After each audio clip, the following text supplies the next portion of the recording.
Национальный центр «Россия» – пространство гордости за свою страну и людей, которые в ней живут. Аналогов ему в мире нет. Здесь работает постоянная экспозиция «Путешествие по России». Это наглядная демонстрация достижений нашей страны в прошлом и настоящем. С момента открытия Национального центра в ноябре 2024 года прошло более 10 выставок. Мы сотрудничаем с лучшими производителями страны. В универмаге «Россия» можно найти продукцию, созданную руками и сердцем. В гастрономических рядах представлены кухни народов России. Через вкус можно многое узнать о стране, ее традициях и культуре. Национальный центр – это сотни культурных, образовательных, деловых и международных событий, важных для всего мира. Мы соединяем сердца на первом, единственном в мире свадебном фестивале. Это бережное сохранение традиционных семейных ценностей. Мы бережно храним память о подвигах героев и объединяем людей со всех уголков России, создавая живую связь прошлого, настоящего и будущего. Особое внимание уделяем молодежи и развитию их профессиональных навыков. В школах юного экскурсовода и журналиста мы признаемся в любви к родине. В 2029 году откроется новое здание Национального центра в Москве.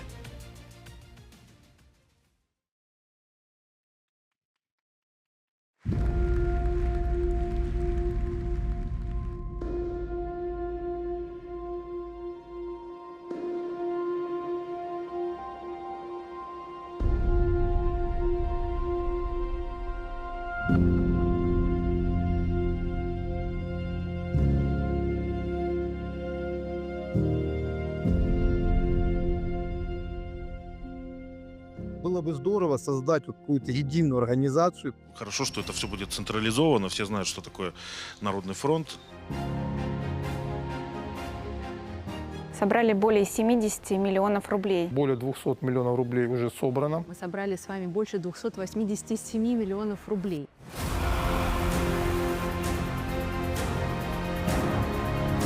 Мы вас 8 лет ждали, мы верили. Вы красавчики, спасаете нам жизнь. Огромное спасибо жителям России за то, что нас не бросают.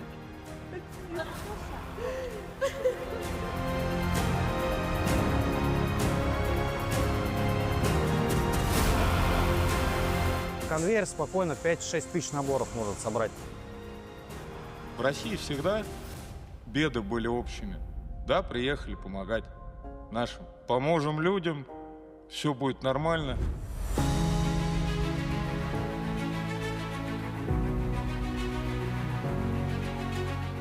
Мы крепкая, сильная, настоящая держава, настоящая цивилизация, как сказал наш президент. Все вместе оказываем поддержку фронту. Эта поддержка была бы невозможна без каждого из вас. Очень важно, что фонд «Все для победы» выстраивает не только точечную, но и комплексную помощь. Проект «Перезагрузка» помогает адаптироваться ветеранам к мирной жизни.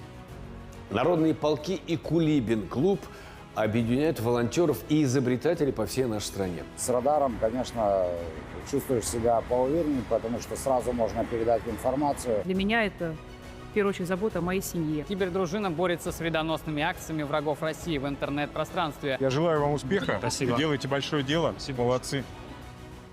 И мы будем с вами стоять, я это абсолютно точно знаю, до нашей победы. Будем стоять вместе с Народным фронтом. Спасибо вам за вашу гражданскую позицию. Мы делаем все для победы и до победы.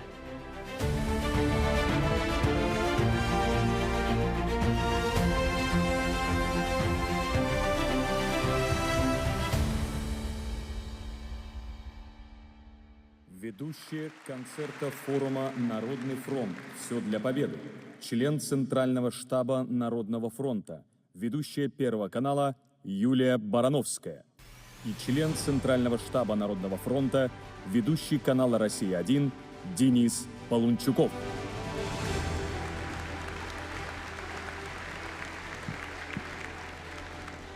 Дорогие друзья, добро пожаловать на торжественную церемонию «Все для победы». 4 года назад Народный фронт сказал: «Все для победы». И страна откликнулась на этот призыв. Вместе мы собрали более 69 миллиардов рублей в помощь бойцам и мирным жителям.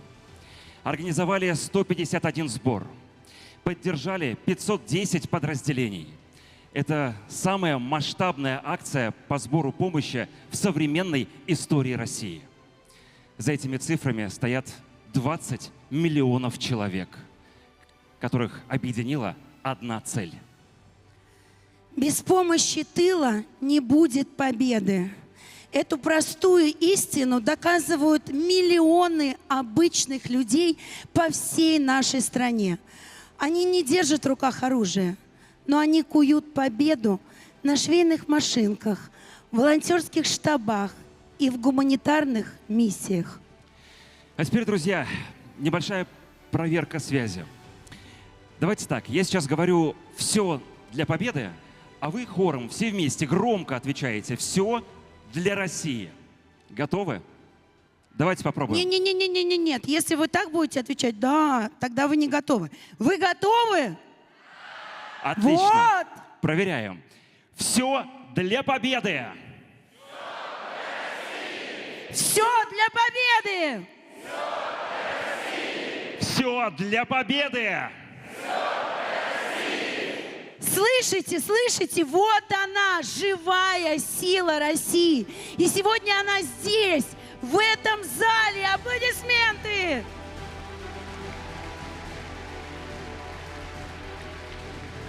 Люди, которые сейчас выйдут на сцену, не выбирали для себя героические профессии. Просто в какой-то момент они оказались в ситуации, когда от их действий зависела жизнь людей. Мы переходим к церемонии награждения в номинации «Обыкновенные герои». И для вручения награды в номинации «Обыкновенные герои» на сцену приглашаются Сергей Владимирович Кириенко, первый заместитель руководителя администрации президента Российской Федерации.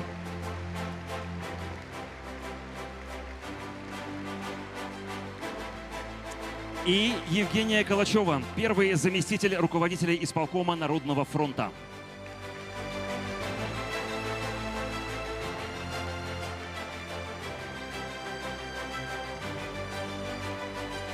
Проходите, пожалуйста, в центр для награждения.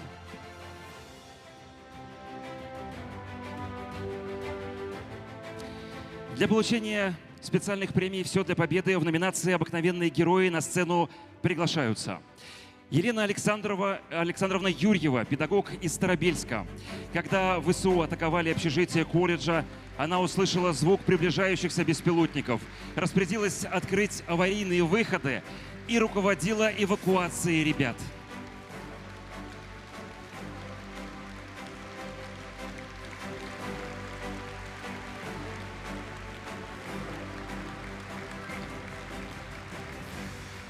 Хайрула Сайдулаевич Ибадулаев, дворник из Санкт-Петербурга, отец 4 дочерей. В феврале 2026 года во время обхода территории он увидел мальчика, который играл возле открытого окна на 7-м этаже. Инстинктивно побежал в сторону дома. Когда ребенок начал падать, Хайрула уже был под окном, без страховки и снаряжения. Он поймал ребенка голыми руками, приняв удар на себя.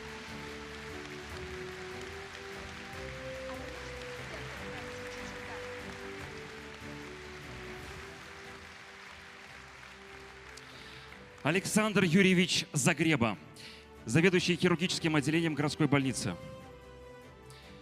16 лет он оперировал в городе, который живет под постоянными обстрелами.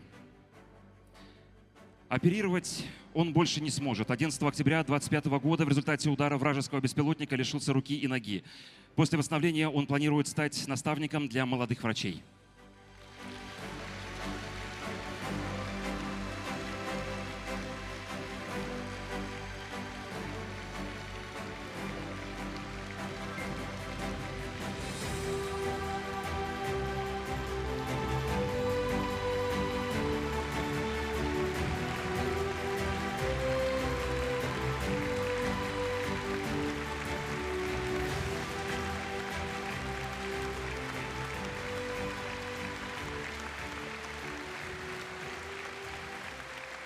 Александра Ивановна Однорал, фельдшер скорой помощи из белгородского поселка Борисовка. В мае 2024 года к ее подстанции привезли 6 пострадавших после удара украинского беспилотника. Александра Ивановна всем оказала помощь, а 3 тяжело раненых лично доставила в областную больницу, несмотря на то, что в тот день дроны целенаправленно атаковали машины скорой помощи. Награждена медалью за спасение погибающих. Татьяна Сергеевна Грызлова, руководитель народного полка «Мы вместе» позывной «Свои» из псковского поселка Локня. Когда ее сын Сергей воевал в Чечне, она совершила 3 гуманитарные миссии в зону боевых действий. В 2022 году сын ушел на СВО, и мама вместе с земляками начала плести маскировочные сети, изготавливать блиндажные свечи, собирать посылки. В январе 2025 года Сергей погиб. В память о нем Татьяна Сергеевна основала благотворительный фонд и продолжает помогать бойцам. Ильдар Ильнурович Рахматулов, ведущий инженер Россети Северо-Запад. В январе 26 года из-за сильнейшего снегопада и обледенения в Мурманской области обрушились опоры линий электропередачи. Часть жителей 2 городов остались без света и тепла. Ильдар вместе с сотней специалистов в круглосуточном режиме в сильнейший мороз устраняли последствия стихии. Опоры доставляли к месту аварии вертолетами и вездеходами. Технику вытаскивали из снега вручную. Свет и тепло вернулись в дома в кратчайшие сроки. Уважаемые гости и лауреаты, давайте сейчас сделаем общую фотографию на память. Давайте не все вместе. Пройдем в центр сцены. Да.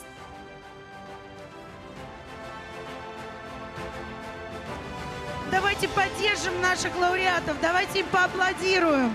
На этой сцене настоящие герои, герои нашего времени. Евгения Сергеевна, пожалуйста, вам слово. Сейчас вынесут стойку с микрофоном.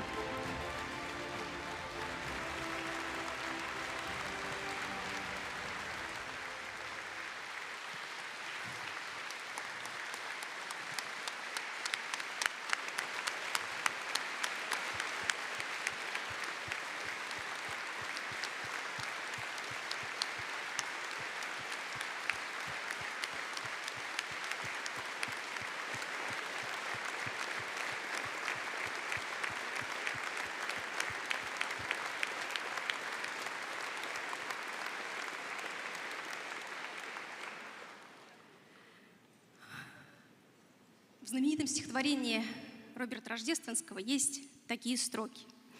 «Все начинается с любви, мечта и страх, вино и порох, трагедия, тоска и подвиг.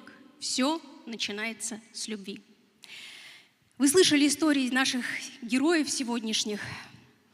Они своим примером, своим выбором, своим огромным человеческим подвигом показывают нам этот самый живой пример любви. Любви к людям, к своей профессии и к нашей огромной, гордой и непобедимой России. Спасибо большое. А сейчас слово обладателю спецпремии Ильдар Ильнурович. Пожалуйста. Добрый день, уважаемые участники форума. Для меня огромная честь находиться здесь, на этой сцене. Хочу сказать огромное спасибо тем людям, чей труд остается обычно незамеченным, но нам трудно без этого труда в обычной жизни. Хочу передать отдельные слова благодарности своим коллегам. Благодаря таким специалистам, как вы, энергетика страны в надежных руках. Спасибо всем. Спасибо вам большое. Сергей Владимирович, вам слово. Спасибо. Уважаемые друзья, действительно, у каждого из людей, которые стоят сейчас на этой сцене с наградами в руках, кого спасибо вам, только что стоя приветствовал зал, очень мирные профессии. По идее, в работе каждого героя, стоящего на этой сцене, опасность не предусмотрена. Но жизнь, она такова, что она в какой-то момент перед каждым ставит выбор. И вот спасибо вам огромное за то, что вы своим примером показали, что героями не рождаются, героям не готовятся специально. Это выбор, который человек делает в какой-то ответственный момент своей жизни. И когда этот выбор не в пользу личных интересов, личной безопасности, а порой даже своей жизни, а в пользу других людей, когда человек делает выбор не словами, не на словах, только поступком, только своим реальным решением и своим действием, показывая, что готов поставить под риск свою собственную жизнь, но считает гораздо более важным защитить жизнь людей, других людей. Вот это и есть наш культурный код. Это и есть вот тот самый, как сказал президент, ген победителей, который в крови жителей, граждан России. Спасибо вам за это огромный и низкий поклон.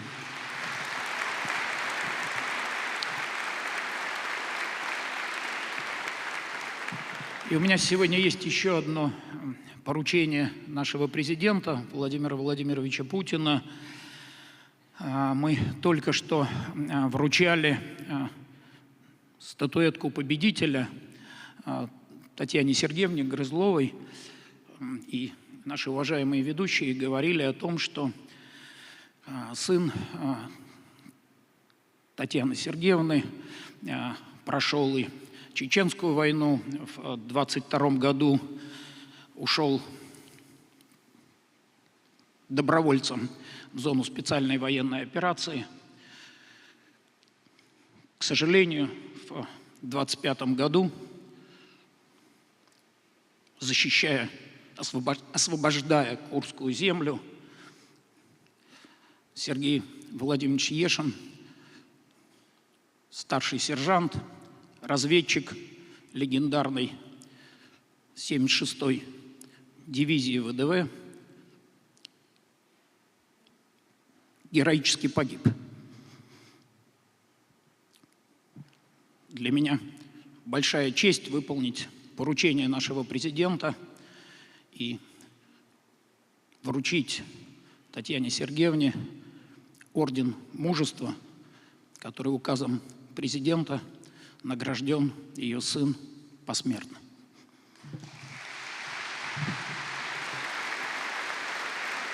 Указом президента Российской Федерации за мужество, отвагу и самоотверженность, проявленные при исполнении воинского долга, награжден орденом мужества старший сержант Ешин Сергей Владимирович посмертно.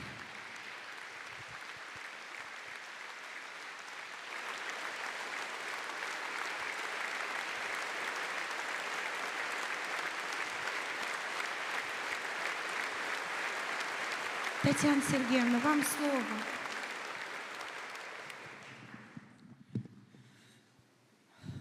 У Бога мертвых нет. И пока мы помним наших сыновей, наших друзей, наших отцов, наших прадедов, всех, кто отдал свою жизнь на нашу страну, наша память крепка. Сегодня нас здесь почти 2000 человек. Мы все с вами носители памяти.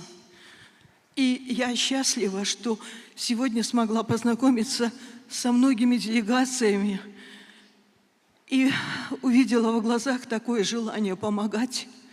Я верю, что будет победа. Вы верите, что будет победа? Мы все верим, что будет победа. Поэтому все для победы. И победа будет за нами. Спасибо, уважаемые гости, дорогие лауреаты. Под бурные аплодисменты мы просим вас вернуться в зал на свои места. Спасибо вам огромное за все то, что вы делаете. Спасибо. Провожаем вас в зал. Спасибо.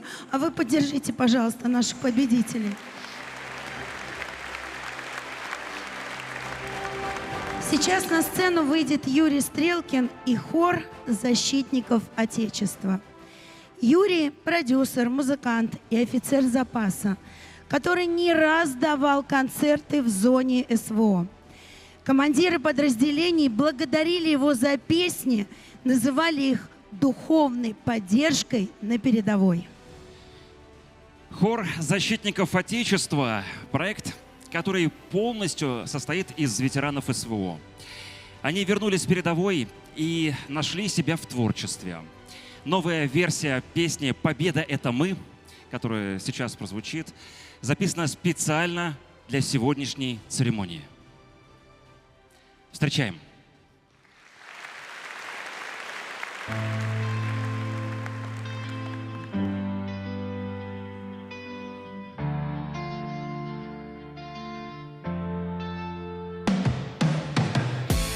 Все для победы, для страны, ведь у России нет цены. Если победа — это люди, то победа — это мы. Все для победы, для страны, ведь у России нет цены. Если победа — это люди, то победа — это мы. Есть только мы, каждый рискует, но привык. Кто под огнем на фронте ходит, и есть народный фронтовик. Эти окна не спят, как броня, ни дня, ни ночи, ни дня. Голыми руками судьбы чиня. Там нет чужих, там все родня. Если с верой сойти, свернуть, стоит раз потерять, не вернуть. Эти окна не спят, верят в мир, верят в нас, за всех молятся и дают каждому шанс. Все для победы, для страны, ведь у России нет цены. Если победа — это люди, то победа — это мы. Все для победы, для страны, ведь у России нет цены. Если победа — это люди, то победа — это мы.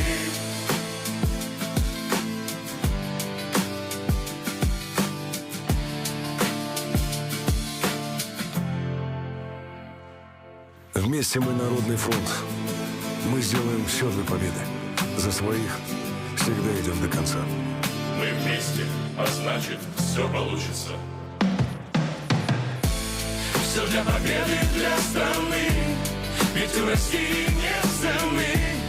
Если победа — это люди, то победа — это мы.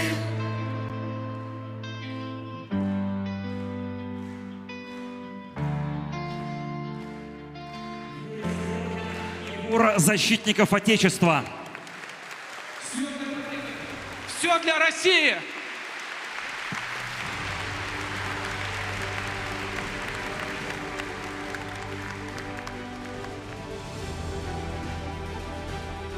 Боец возвращается домой. Передовая осталась позади. Но иногда нужно буквально заново учиться жить. В нашей следующей номинации «Реабилитация СВО ветеранов» мы отмечаем тех, кто помогает им вернуться к нормальной новой жизни. Это врачи, психологи, наставники, которые поддерживают в самые тяжелые моменты. Переходим к церемонии награждения. Для вручения награды в номинации «Реабилитация ветеранов СВО» на сцену приглашаются Татьяна Алексеевна Голикова, заместитель председателя правительства Российской Федерации.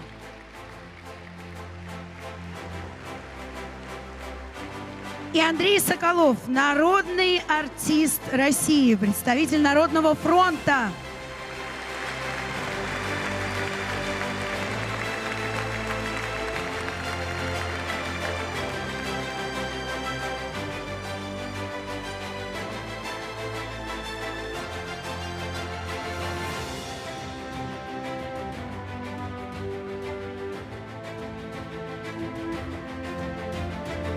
Для получения награды на сцену приглашаются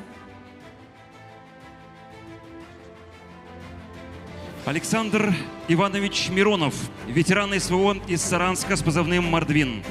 За его плечами ВДВ, Сирия, почти 10 лет в Донбассе. В 2023 году он получил тяжелые ранения и потерял зрение.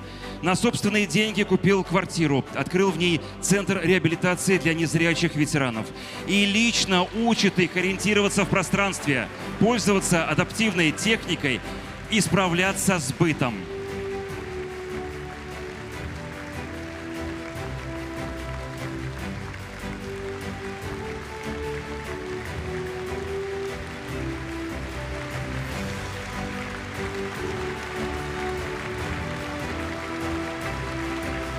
Александр Иванович, я хочу вам сказать, что сейчас весь зал аплодирует вам стоя. Я хочу, чтобы вы это знали. Наиль Габдунурович Зияддинов, ветеран Афганистана, президент благотворительного фонда «Дом друзей» из Ижевска, который помогает получившим травмы бойцам вернуться в активную жизнь через спорт. Десятки ветеранов СВО занимаются волейболом сидя, слэдж-хоккеем, стрельбой из лука и метанием ножа.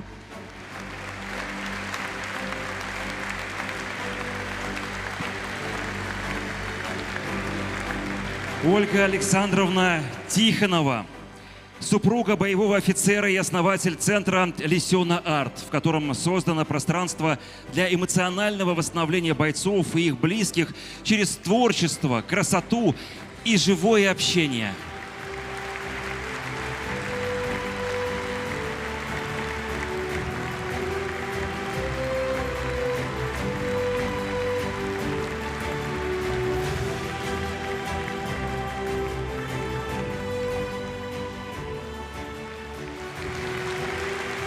Наталья Дмитриевна Соколова, исполнительный директор благотворительного фонда «Соединение». Фонд помогает слепоглухим людям жить полноценно, учит ориентироваться в пространстве, пользоваться техническими средствами реабилитации, трудоустраивает. В 2026 году фонд запустил программу «Социальная интеграция» для бойцов, потерявших зрение и слух.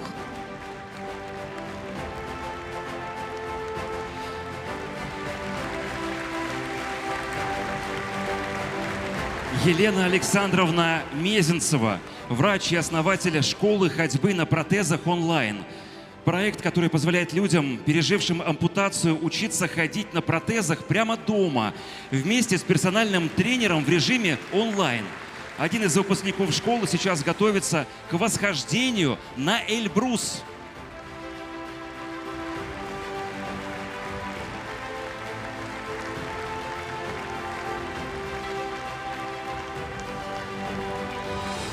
Сергей Владимирович Герт, заместитель директора Национального центра реабилитации и поддержки участников СВО, семейный центр имени Мещерякова. В центре реабилитацию прошли более 300 ветеранов. Все они получили новые профессии. 15 выпускников работали операторами колл-центра прямой линии с Владимиром Путиным.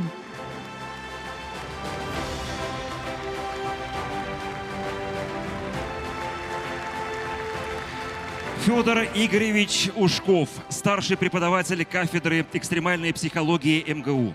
Вместе с коллегами разработал программу подготовки равных консультантов из числа ветеранов СВО для помощи бойцам, которые возвращаются домой. Выпускники первого совместного потока МГУ и Народного фронта сегодня в этом зале.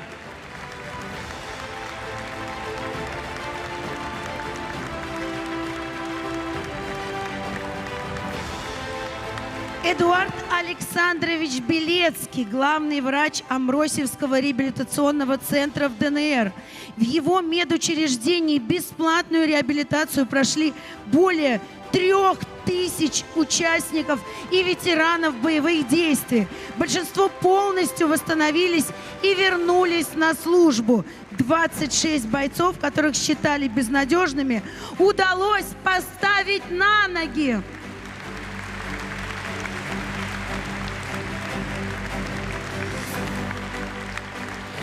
Ольга Александровна Орлова, директор Центра помощи семье Светоч из Барнаула. Ее проект «Возрождение. Новые горизонты» помогает ветеранам СВО вернуться к мирной жизни через групповую работу с психологами, выездные интенсивы на природе Алтая, творческие встречи и совместные поездки с семьями.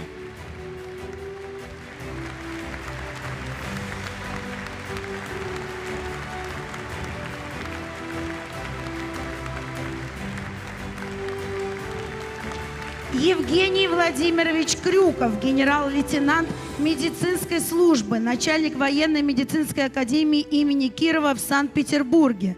В академии разработано 30 технологий лечения боевых травм. На восстановление после полученных ранений здесь не заканчивается в палате. 200 бойцов с инвалидностью сели за руль адаптивного картинга и прямо во время лечения учатся управлять беспилотниками.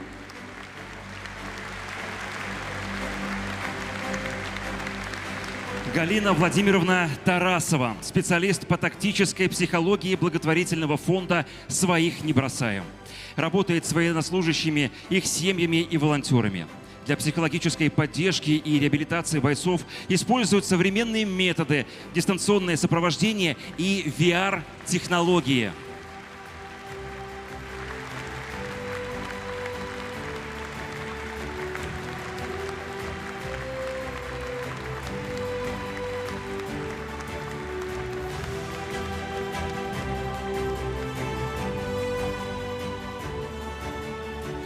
Денис Евгеньевич Макаров, спасатель первого класса и автор реабилитационного проекта «Дайвинг для героев» из Тульской области.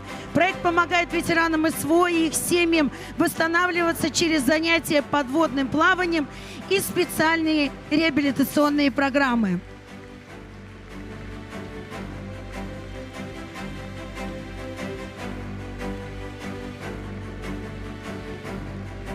Для получения специальной премии «Все для победы» на сцену приглашается Дмитрий Сергеевич Павленко, руководитель проекта «Школа реабилитации. Новые возможности». В его руках взорвалась граната. Врачи спасли ему жизнь, остальное Дмитрий сделал сам.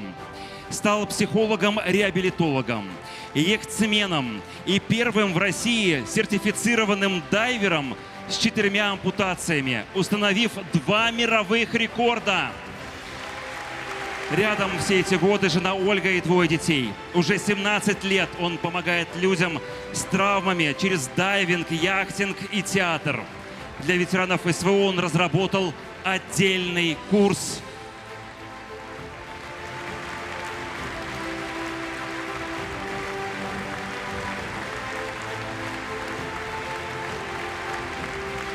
Уважаемые гости и лауреаты, давайте сейчас сделаем общую фотографию. Пожалуйста, в центре сцены. Подождите секунду. Давайте вот здесь, вот так останемся, Давайте. вот так, и сделаем общую фотографию. Прям оставайтесь Да, на месте. сцены. Оставайтесь, да. Спасибо большое. Подходите, пожалуйста.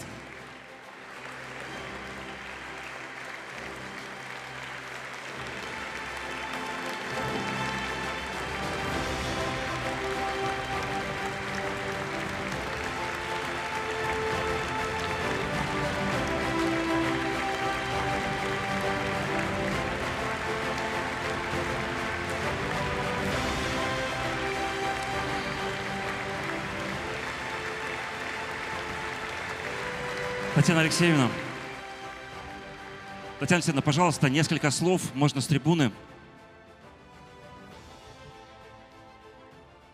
Дорогие друзья, это на самом деле уникальные люди, которые перед нами, которые сегодня стали лауреатами и победителем, потому что они, наверное, выбрали для себя другую стезю.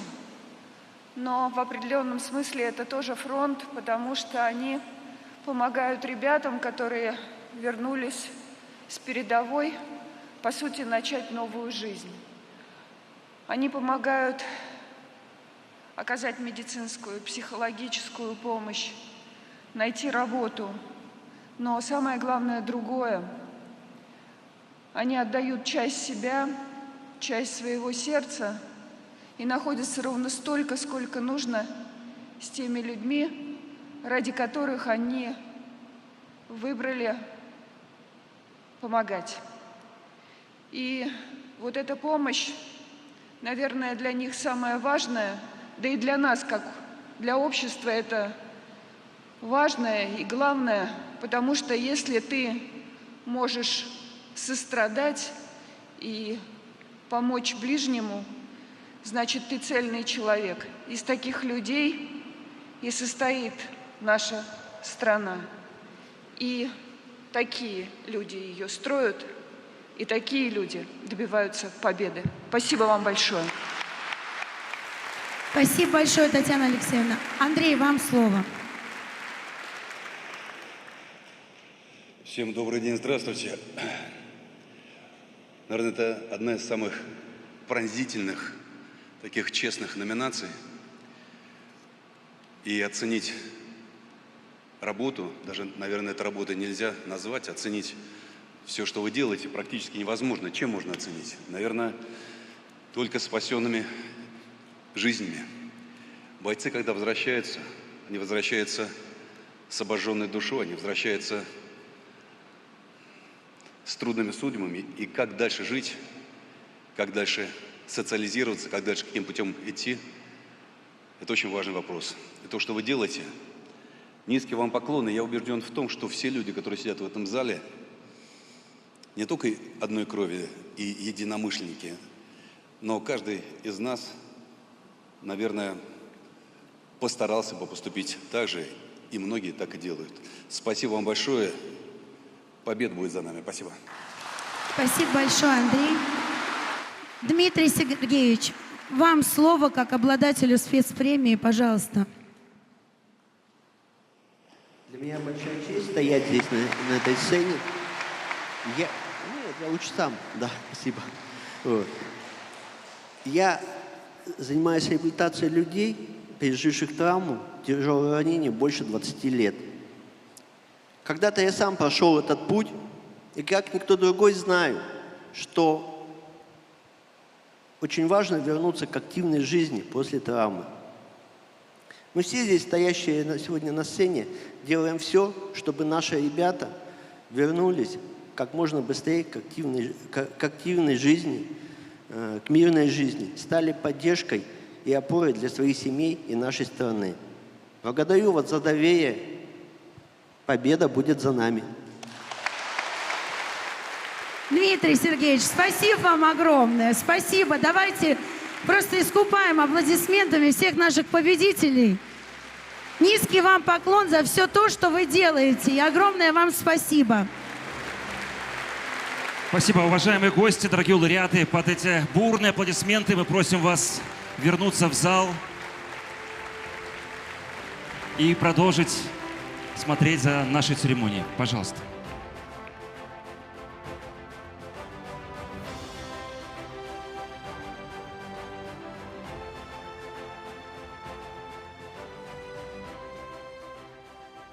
Есть стихи, которые переживают свое время, потому что говорят о вечном. Анна Ахматова написала «Мужество» в 1942 году, когда страна стояла перед испытанием, которое, казалось бы, невозможно пережить. Тогда выстояли. Выстоим и сейчас. Сегодня эти строки для всех семей, которые ждут, поддерживают своих. На сцене заслуженная артистка Российской Федерации, директор театра на Таганке Ирина Апексимова.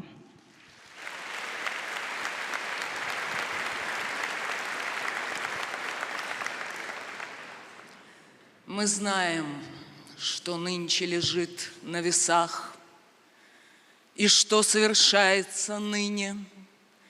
Час мужества пробил на наших часах, и мужество нас не покинет. Не страшно под пулями мертвыми лечь, не горько остаться без крова, и мы сохраним тебя. Русская речь, великое русское слово, свободным и чистым тебя пронесем, и внукам дадим, и от смерти спасем навеки.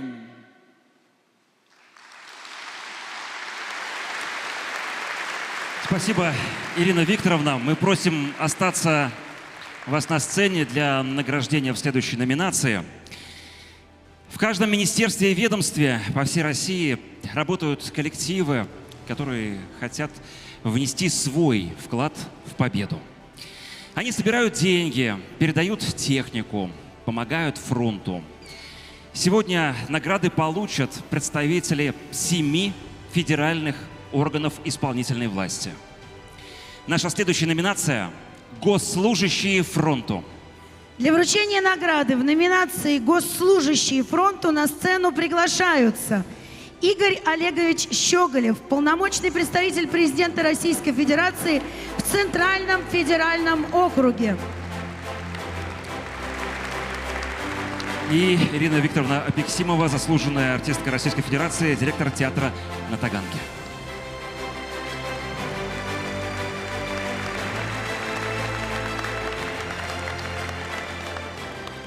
И для получения награды на сцену приглашаются Иван Витальевич Губин, помощник министра промышленности и торговли Российской Федерации.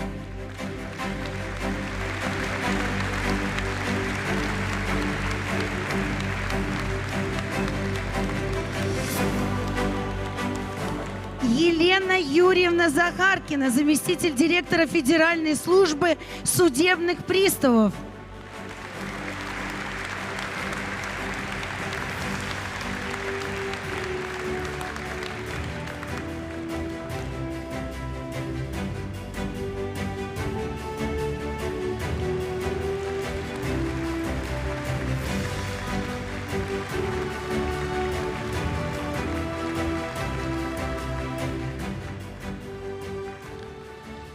Вадим Алексеевич Субботин, заместитель руководителя Федеральной службы по надзору в сфере связи, информационных технологий и массовых коммуникаций.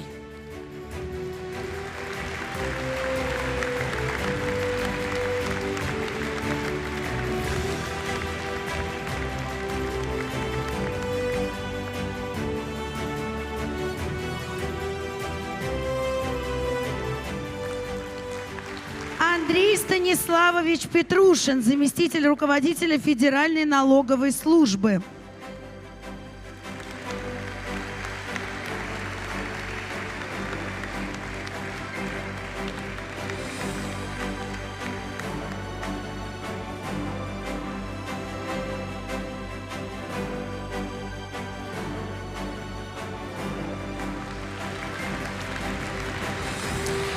Ольга Александровна Смоляга, заместитель руководителя Федеральной таможенной службы.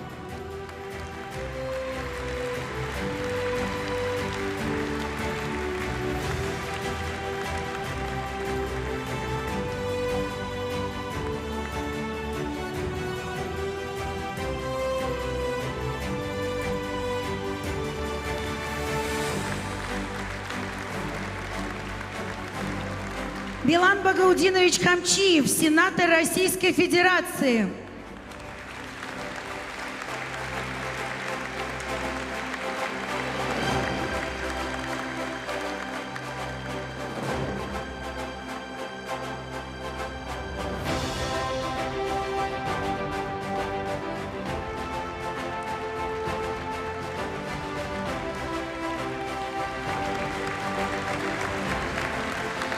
Для получения специальной премии «Все для победы» на сцену приглашается Сергей Александрович Черков, председатель Социального фонда Российской Федерации.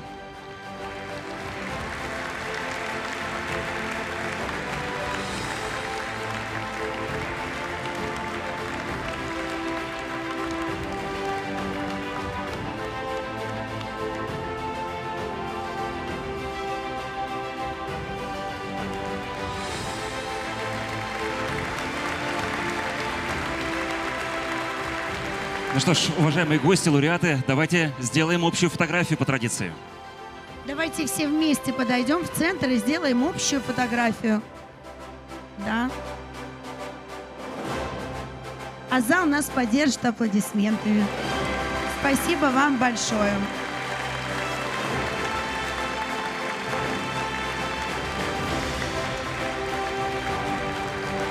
Спасибо большое.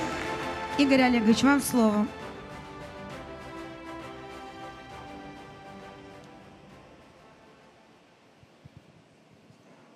Друзья, товарищи, фронтовики, сподвижники.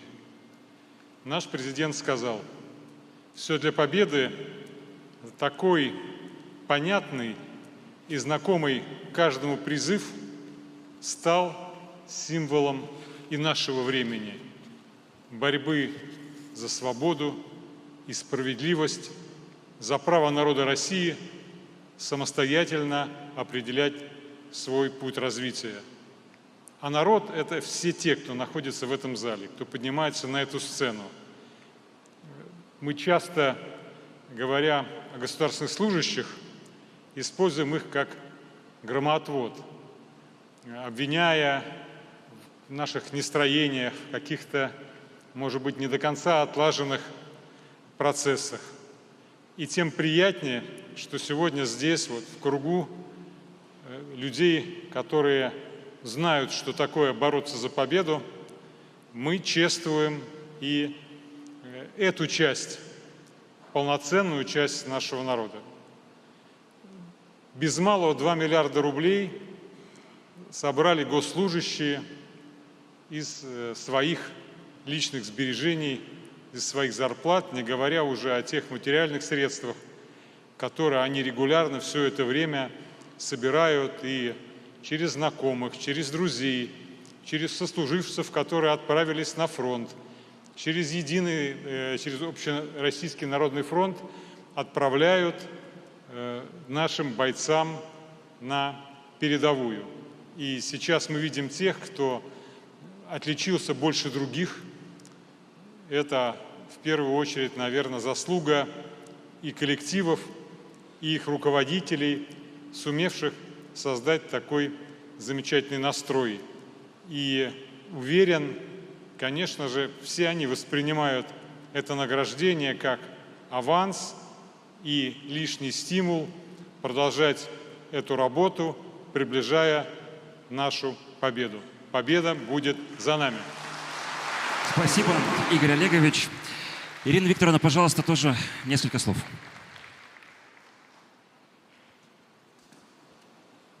Вы знаете, мы все такие разные, разные по профессии, по возрасту, по судьбам, но все равно мы вместе, потому что у нас есть одна единая цель – быть нужным стране в тот момент, когда ей нужен каждый. Победа не бывает мгновенной, это каждодневная цепочка усилий и побед, и подвигов тех, кто верит, тех, кто не отворачивается, тех, кто помогает, тех, кто вместе. И тогда любые препятствия мы можем преодолеть. Не сворачивать, так победим. Спасибо большое. Сергей Александрович, вам слово.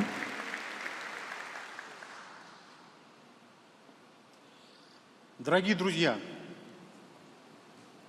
это огромная честь даже выходить на одну сцену с теми героями, которые защищают нашу родную страну от нечисти. И то, что мы делаем от души, делаем по зову сердца, потому что понимаем, что только в единстве наша сила. Пока мы едины, мы непобедимы. И я уверен, что так мы обязательно победим. Один за всех и все за одного. Низкий поклон нашим героям. Спасибо большое, Сергей Александрович. Спасибо. Уважаемые гости, дорогие лауреаты, мы просим вас вернуться в зрительный зал и занять свои места. Под эти бурные аплодисменты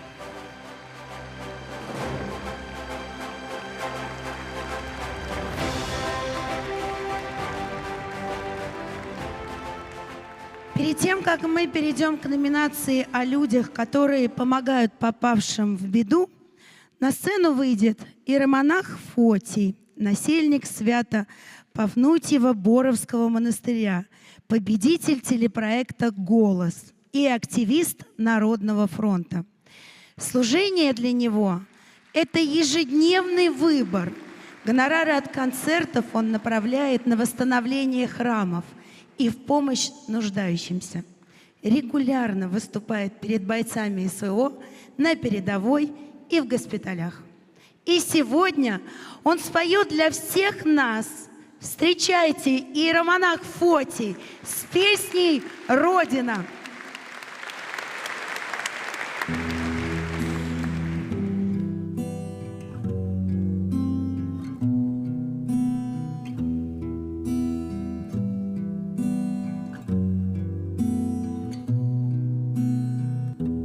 Золотые маковки церквей над рекою, земляника спелая с парным молоком. Я бегу по скошенной траве, а надо мною небо голубое высоко. Я еще мальчишка лет 5, и радость моя поет, и счастье мое летит. Бабушкины сказки про любовь и отвагу, где добро и правда белый свет берегут. Дедовы медали за Берлин и за Прагу, и весенний праздничный салют. Знаю, что все вместе мы народ, и счастье мое летит, и радость моя поет. Это все мое родное, это где-то в глубине, это самое святое, что осталось во мне. Это нас хранит и лечит, как Господня благодать. Это то, что не купить и не отнять.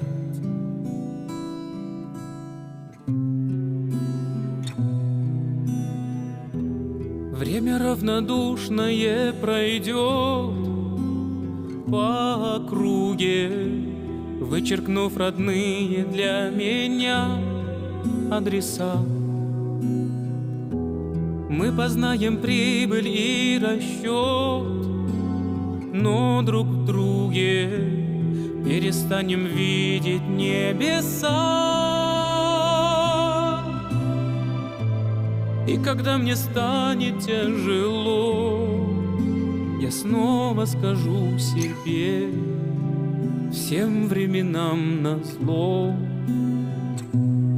Это все мое родное, это где-то в глубине, это самое святое, что осталось во мне. Это нас хранит и лечит, как Господня благодать. Это то, что не купить и не отнять. Это то, что не купить и не отнять.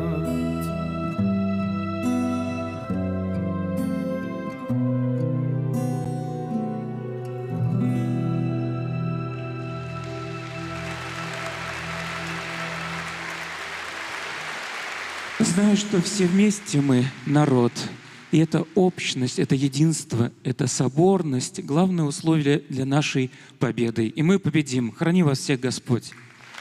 Спасибо, Господи. Спасибо большое, иеромонах Фотий.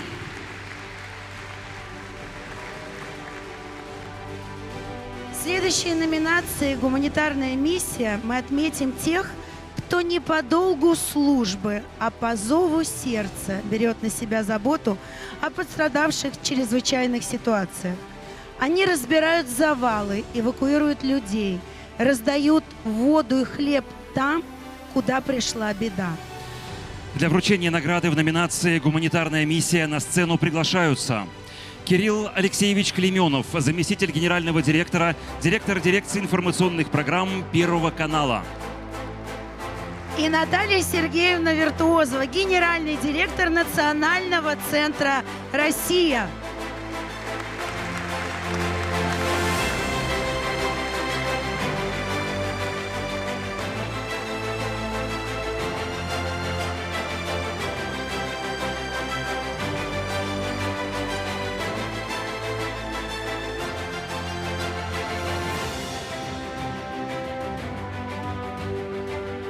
Для получения награды на сцену приглашаются Патимат Гасасаевна Магомед Расулова, мама 3 детей и бабушка 4 внуков из Махачкалинского района Пальмира.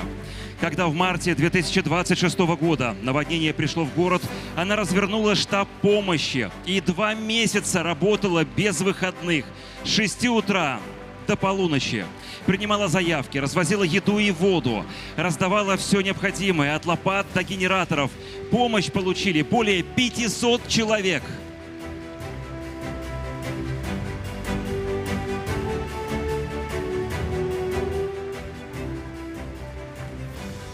Роман Николаевич Кравчук, фермер из Вологодской области, руководитель поисково-спасательного отряда «Конный патруль» ЮК «Спас».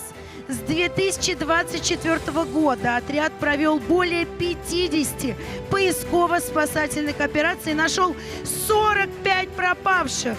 Участвовал в ликвидации последствий ЧС в Краснодарском крае и пожаров в Забайкалье.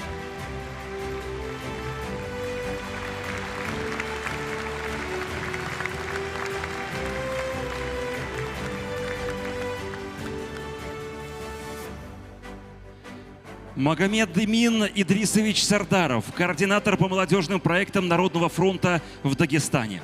Во время наводнения в Махачкале он в первый же день пришел на помощь. Организовал эвакуацию 250 человек, наладил доставку воды и гуманитарных наборов, создал рабочие группы по откачке воды, уборке ила и восстановлению домов.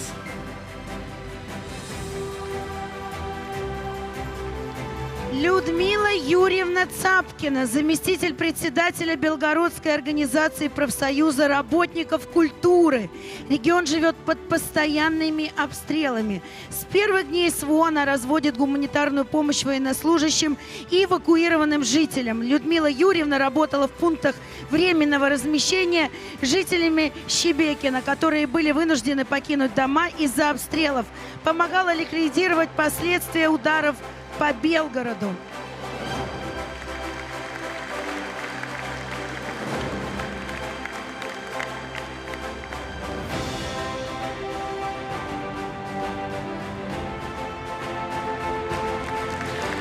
Иван Вячеславович Ветух, директор первой в Луганской Народной Республике богадельни.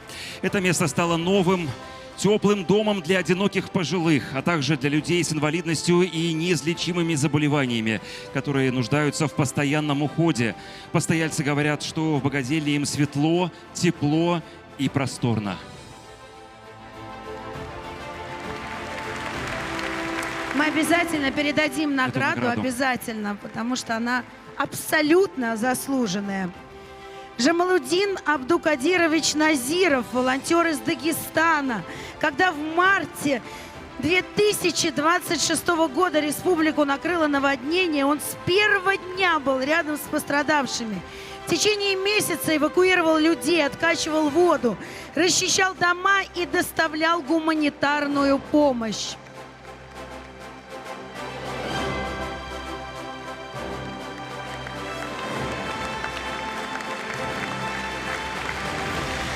Для получения специальной премии «Все для победы» на сцену приглашается Антонина Сергеевна Козлова, врач, совмещающий учебу в ординатуре, преподавание тактической медицины и волонтерскую работу. Когда Волгоград начали атаковать беспилотники, собрала группу быстрого реагирования из 30 человек и совершала 11 выездов на ликвидацию последствий, организовала отправку 14 фур гуманитарной помощи в Дагестан и собрала отряд для ликвидации последствий ЧС в 3 регионах.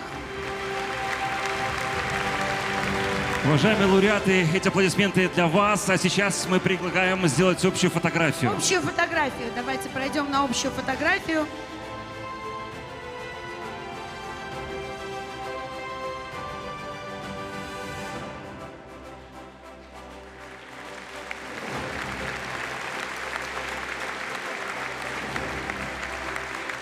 Спасибо большое. Кирилл Алексеевич, вам слово. Да, можно с трибуны. Да. Уважаемые друзья, добрый день. Все мы много раз слышали, что самое главное в жизни, самое ценное не то, что у нас есть, а те, кто у нас есть. И, конечно, все понимают, что в первую очередь речь, конечно, идет о семье, о близких, о наших детях, о наших родителях, о наших вторых половинах. Но вот я сейчас, здесь и сейчас на этой сцене ощущаю, что это и обо всех, кто в этом зале, и кто на сцене здесь рядом с нами. И вообще об этом уникальном сообществе людей, которых под своими крыльями объединил Народный фронт. Спасибо за возможность быть причастным к этому даже не проекту, а к этому уникальному явлению. И поздравления всем награжденным. Еще раз. Спасибо. Спасибо, Кирилл Алексеевич. Наталья Сергеевна, пожалуйста, вам слово.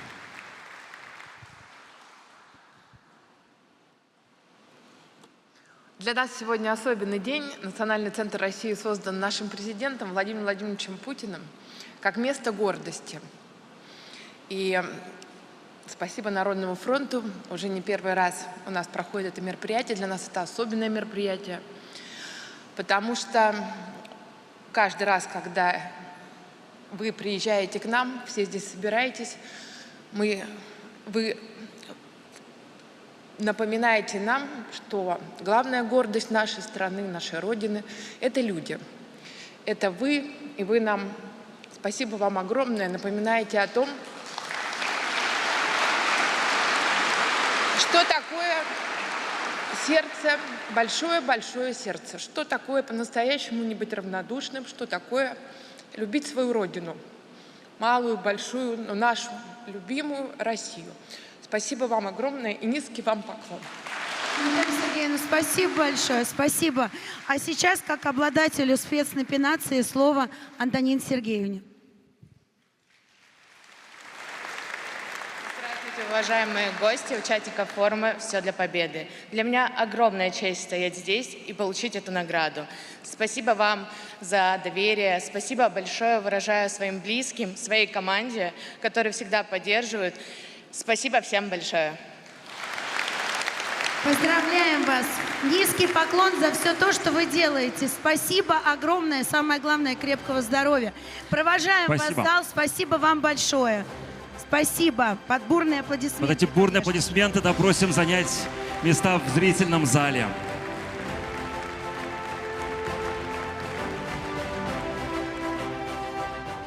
Следующим на сцену выйдет заслуженный артист Республики Беларусь Руслан Олехно.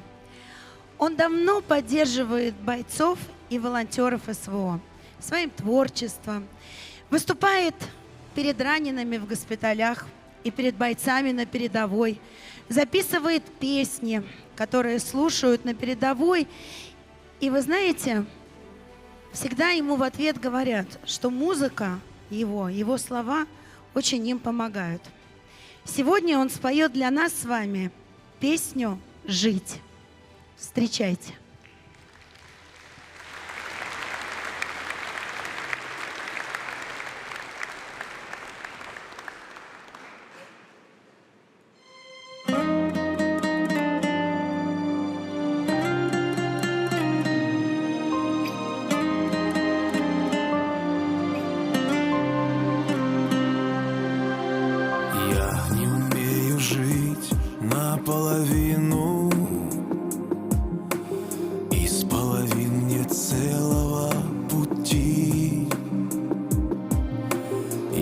Не боюсь в себе искать причину, и крест судьбы не жалуя снести. Жить, а не проживать, петь, а не подпевать, днем каждым дорожить, жить, просто жить.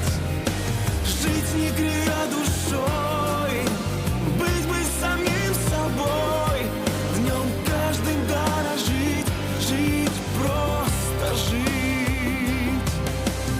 Я не меняю горы на равнины, за все отвечу и не промолчу. Я не умею жить наполовину, я не умею, да и не хочу. Жить, а не проживать, петь, а не подпевать, днем каждым дорожить, жить, просто жить. Жить, не кривя душой, быть бы самим собой, днем каждым дорожить, жить, просто жить. Жить, а не проживать, петь, а не подпевать, днем каждым дорожить, жить, просто жить. Жить, не кривя душой, быть самим собой, днем каждым дорожить, жить, просто жить. Жить, а не проживать, петь, а не подпевать, днем каждым дорожить, жить, просто жить. Жить, не кривя душой, быть бы самим собой, днем каждым дорожить, жить, просто жить. Днем каждым дорожить, жить, просто жить.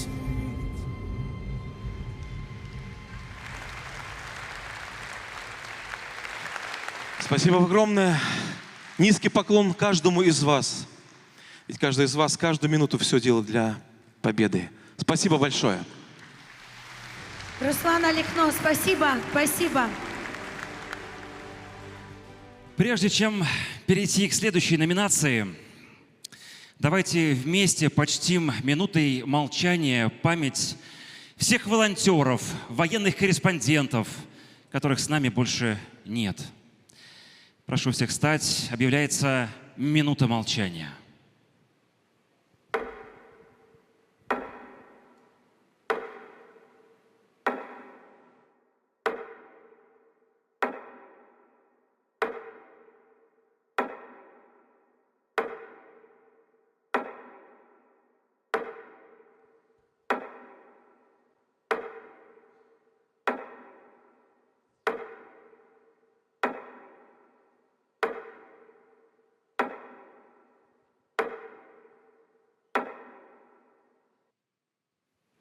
Спасибо.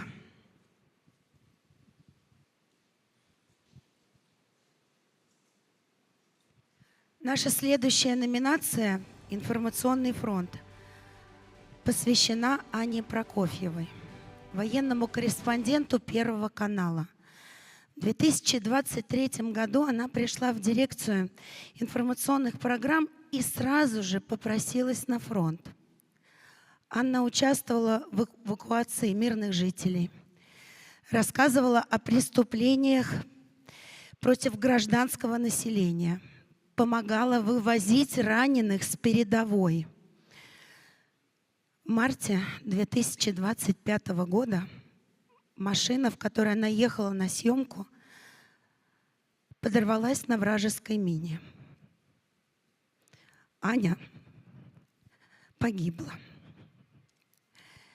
Сегодня в этом зале ее мама Ольга Даниловна и сестра Анастасия Андреевна.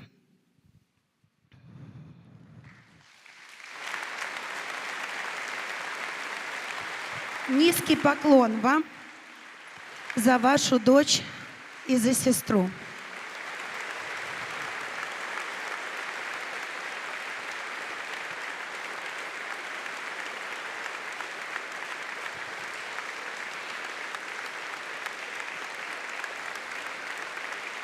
Спасибо, спасибо. В номинации «Информационный фронт» премию вручают каналам, которые освещают сборы «Все для победы» и активно участвуют в их организации. Вместе они собрали свыше 585 миллионов рублей. Для вручения награды в номинации «Информационный фронт» на сцену приглашаются Владислав Николаевич Головин, позывной «Струна», Герой России, начальник главного штаба Всероссийского детско-юношеского военно-патриотического общественного движения «Юнармия». Мария Александровна Киселева, трехкратная олимпийская чемпионка, заслуженный мастер спорта, телеведущая, руководитель Русского театра на воде.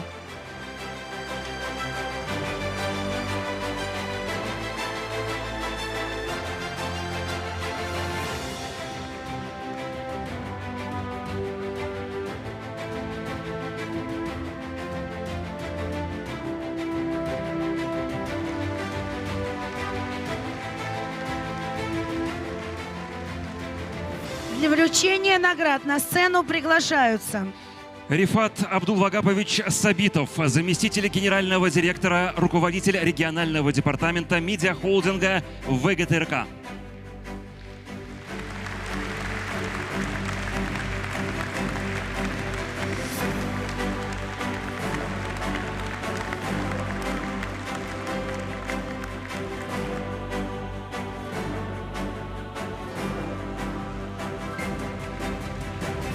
Илья Евгеньевич Ушенин, военный корреспондент канала НТВ.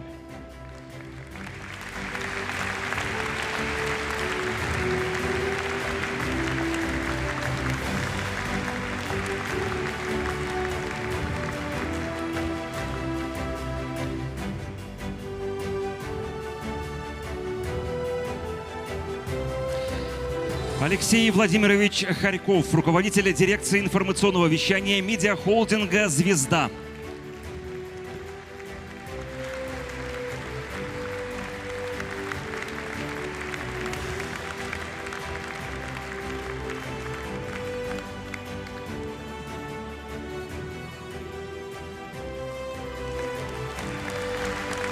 Георгий Владимирович Мамсуров, военный корреспондент команды «Соловьев Лайв».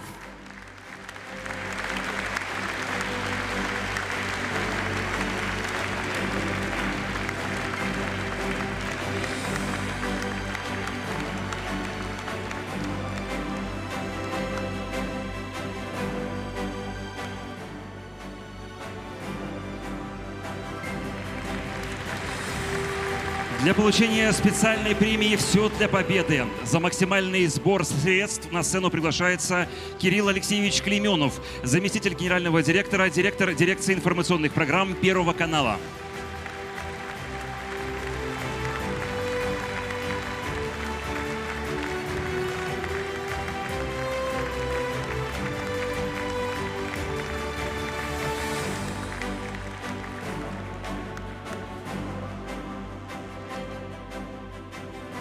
Давайте сделаем общее фото.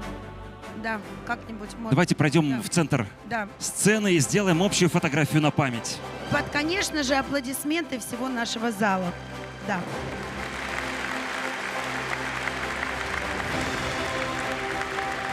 Смотрим.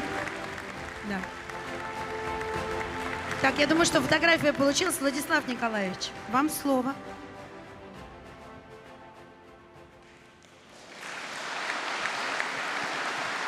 Добрый день, уважаемые товарищи.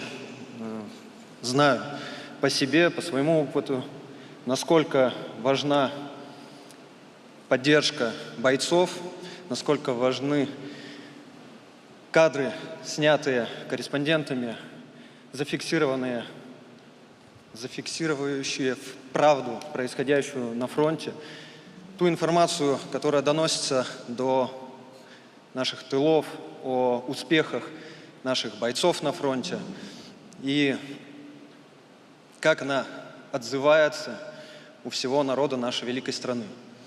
Большая благодарность всем корреспондентам, кто выполняет свои задачи на фронте. И я понимаю, что Аня Прокофьева тоже никому, ничем не была обязана, но выбрала искренний, душевный, жизненный путь к служению своему Отечеству и достижению победы на информационном фронте. Спасибо большое семье, большое. Спасибо. Мария Александровна, пожалуйста, вам слово.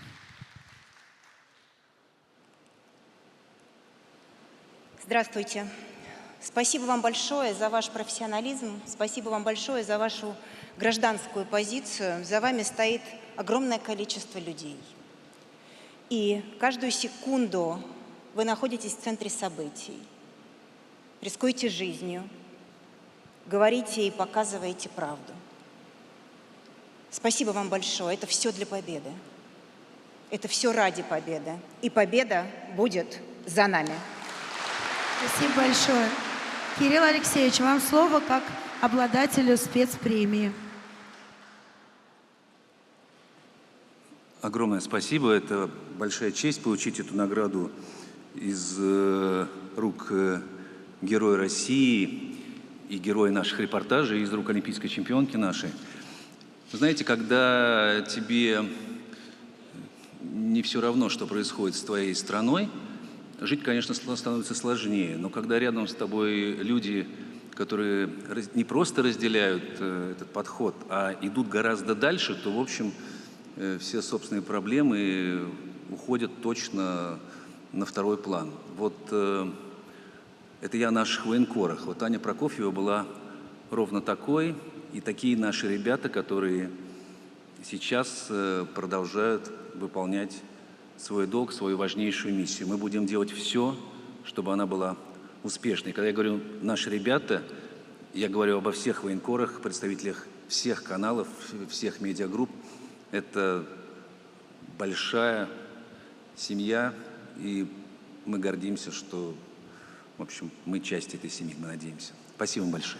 Спасибо большое, Кирилл Алексеевич. Спасибо всем нашим лауреатам. Спасибо нашим гостям. Провожаем вас в зал. Еще раз огромный, низкий поклон вам за ваш труд, за то, что каждый день, рискуя своей жизнью, даете правдивую информацию прямо оттуда, с передовой. Спасибо большое.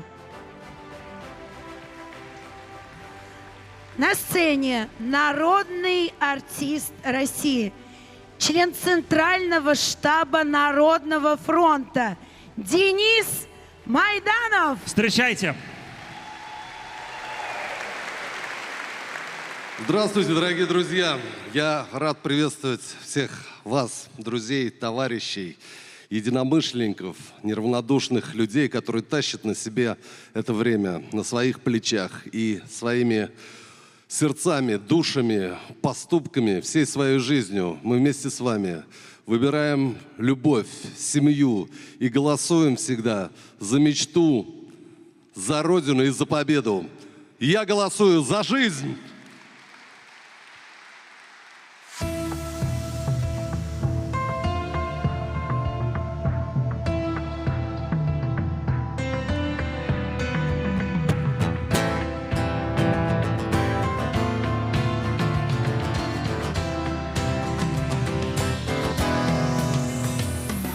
Кто-то идет в огонь, кто-то как будто спит, кто-то чего-то ждет, молчит. Кто-то ответил нет, а кто-то рисует цвет и новые сны своей страны. И там исчезает вчера. Горят мосты, и я выбираю ветра. А что выбираешь ты? А что выбираешь ты? Я голосую за жизнь, я голосую за свет, за небо над нами и зов далеких планет, за искренний и настоящий в истории след, а еще за любовь и за запах побед, за жизнь, за свет, за счастье быть рядом с тобою в вечности лет. И ветер надежды вдыхая, как утренний бриз, я голосую за свет, я голосую за жизнь, за жизнь. Время меняет мир, время меняет нас, и видно, кто ты есть сейчас. Время развеет дым, и новым молодым верим в все то, за что стоим. И там, где новый день настает, нас ждут мечты. И я выбираю полет. А что выбираешь ты? А что выбираешь ты? Я голосую за жизнь, я голосую за свет, за небо над нами и зов далеких планет, за искренний и настоящий в истории след, а еще за любовь и за запах побед, за жизнь, за свет, за счастье быть рядом с тобою в вечности лет. И ветер надежды вдыхая, как утренний бриз, я голосую за свет, я голосую за жизнь, за жизнь, за жизнь, за жизнь.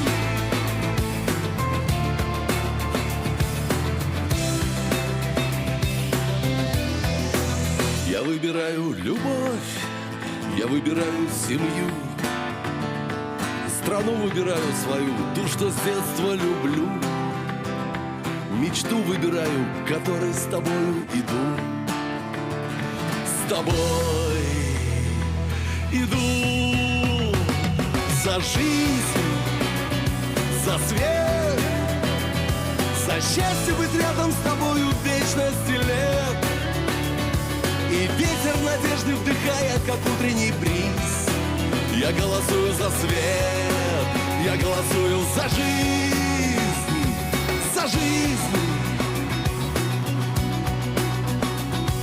за жизнь.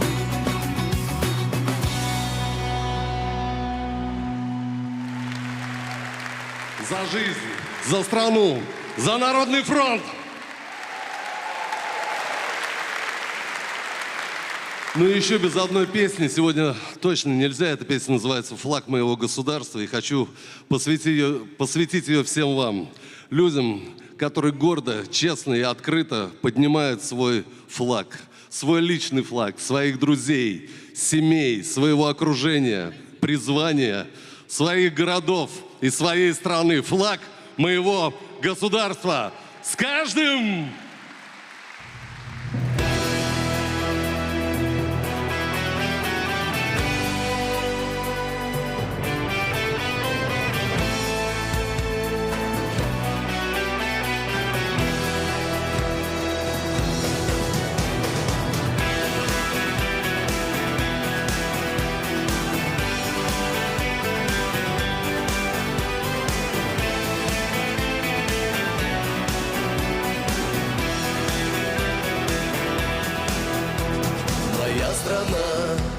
Моя судьба, моя мечта, моя война, моя любовь, моя весна, и я стена. Отчизны сын, страны солдат, так было 100 веков назад. За друга друг, за брата брат, мир этим свят.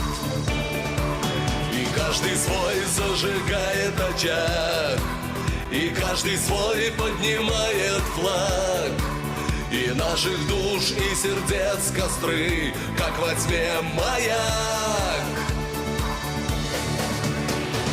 Я снова делаю шаг, я поднимаю свой флаг. Сквозь злые ветры, тревог и неверия царства. В этом бою я в строю, я верю в правду свою и поднимаю свой флаг моего государства. Я поднимаю свой флаг моего государства. Здесь 100 дорог, моя земля, моя Москва, звезда Кремля. Здесь кровь отцов хранят поля и кровь моя. И это то, что я отдам во славу жизни сыновьям. Победы веры, добрый знак, российский стяг. И я снова делаю шаг, я поднимаю свой флаг. Сквозь злые ветры, тревог и неверия царства. В этом бою я в строю, я верю в правду свою и поднимаю свой флаг моего государства. Я поднимаю свой флаг моего государства.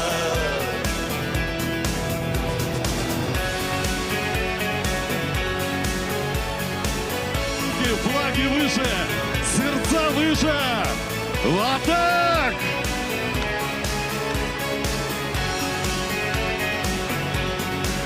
И каждый свой зажигает очаг, и каждый свой поднимает флаг.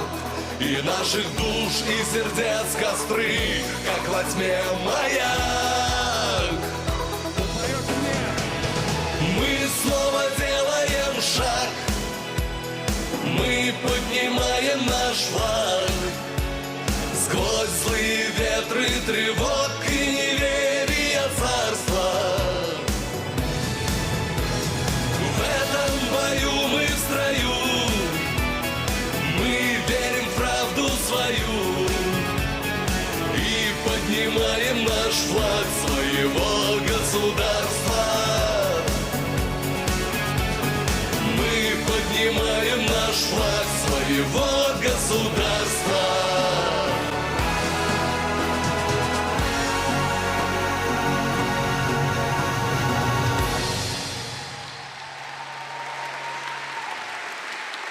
Спасибо, друзья, за флаги ваших душ, ваших сердец. Спасибо!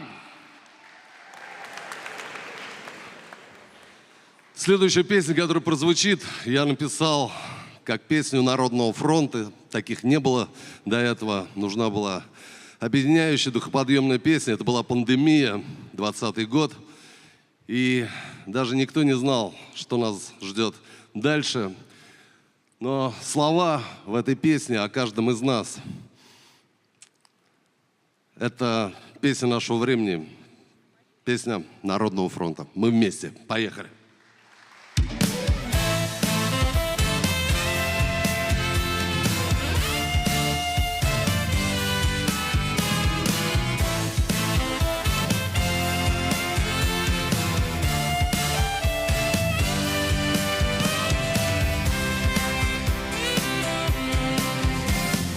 День, когда время невзгод и на пределе струна. В час, когда сердце поймет, это война. Руку свою протяни, тем, кто нуждается в ней. Переживем, и мы вместе сильней. Мы вместе на все времена, мы вместе большая страна, мы вместе, мы вместе, мы вместе в минуты побед, мы вместе стеной против бед, мы вместе, мы вместе, мы вместе, мы вместе.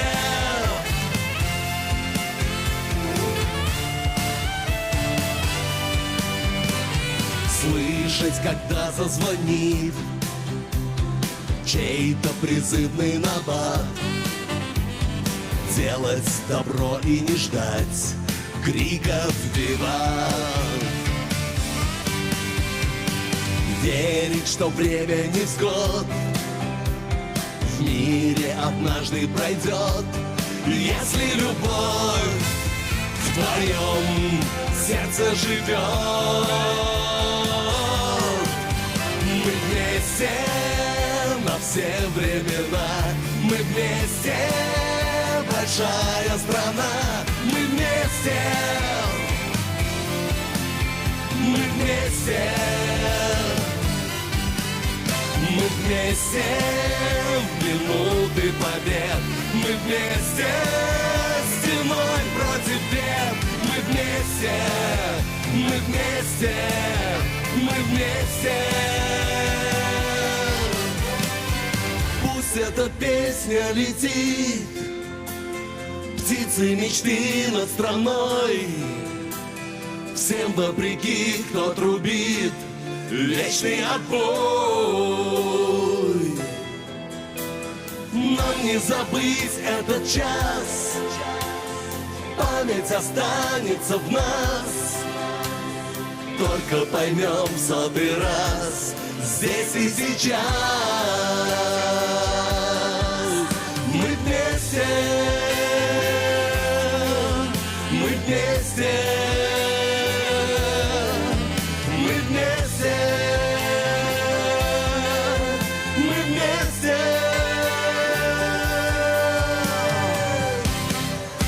мы вместе на все времена, мы вместе большая страна, мы вместе, мы вместе, мы вместе в минуты побед, мы вместе стеной против бед, мы вместе, мы вместе, мы вместе, мы вместе.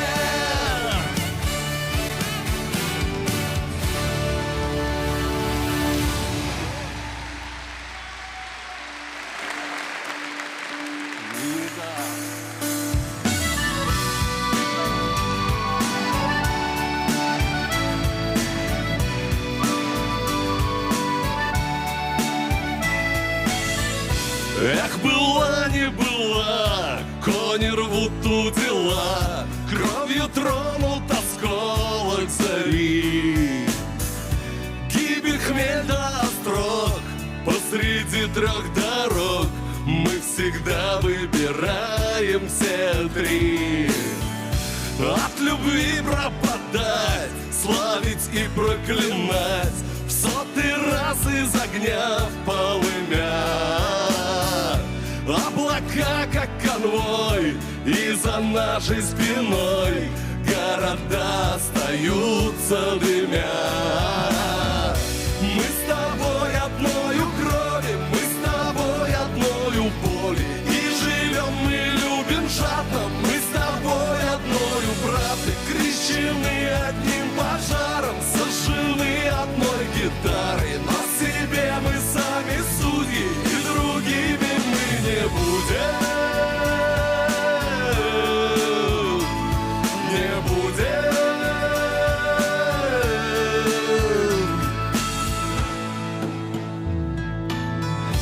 На холме белый храм, а в стволе 9 грамм. Я и жизнь мы один на один. Пусть у края небес манят ангел и бес, наливая потом поглядим. Мы с тобой одною крови, мы с тобой одною боли, и живем мы, любим жадно, мы с тобой одною правдой, крещены одним пожаром, сожжены одной гитарой, но себе мы сами судьи, и другими мы не будем, не будем.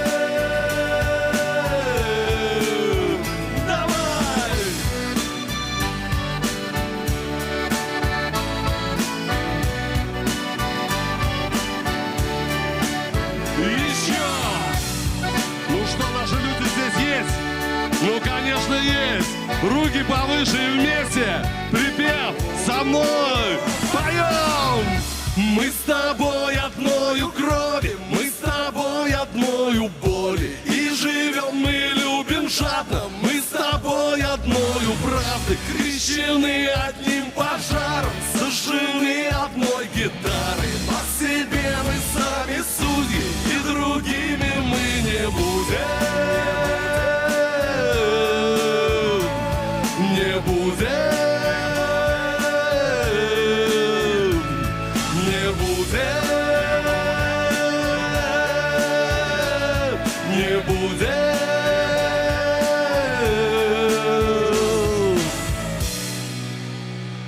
Другими мы не будем. Народный артист России Денис Майданов. Ваши бурные аплодисменты. Ну что, давайте еще раз проверим нашу с вами связь. Вы помните, как мы начинали? Все для победы! Все для победы! Вот та часть зала громче, громче, громче. Все для победы. Встречайте, лидер Народного фронта, президент Российской Федерации Владимир Владимирович Путин.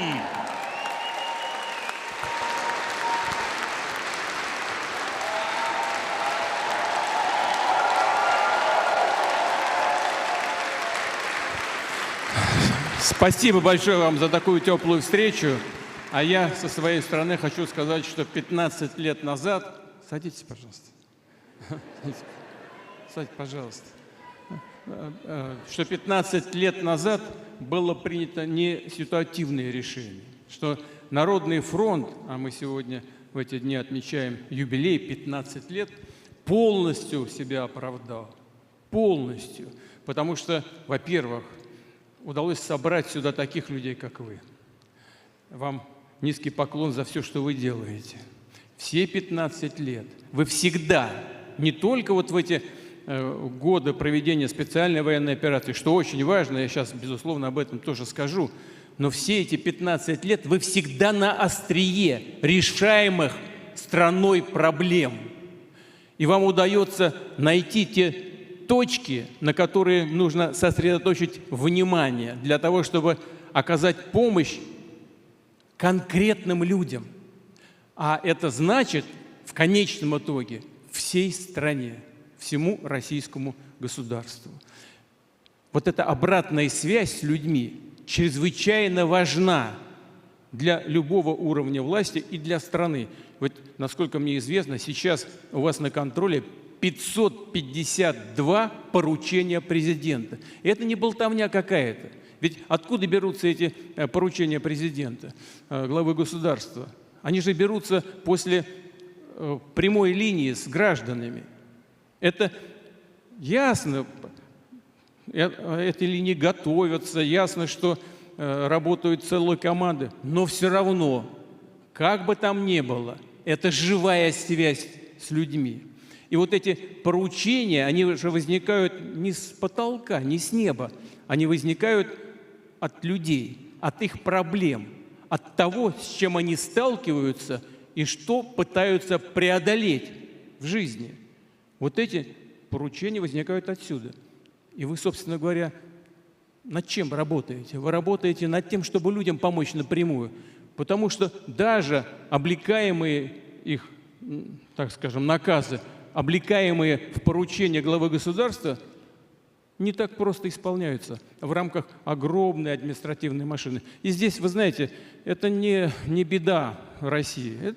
Это просто проблемы любой государственной структуры на планете Земля. Везде одно и то же. Но нигде нет такой структуры, как ваша, как Общероссийский народный фронт.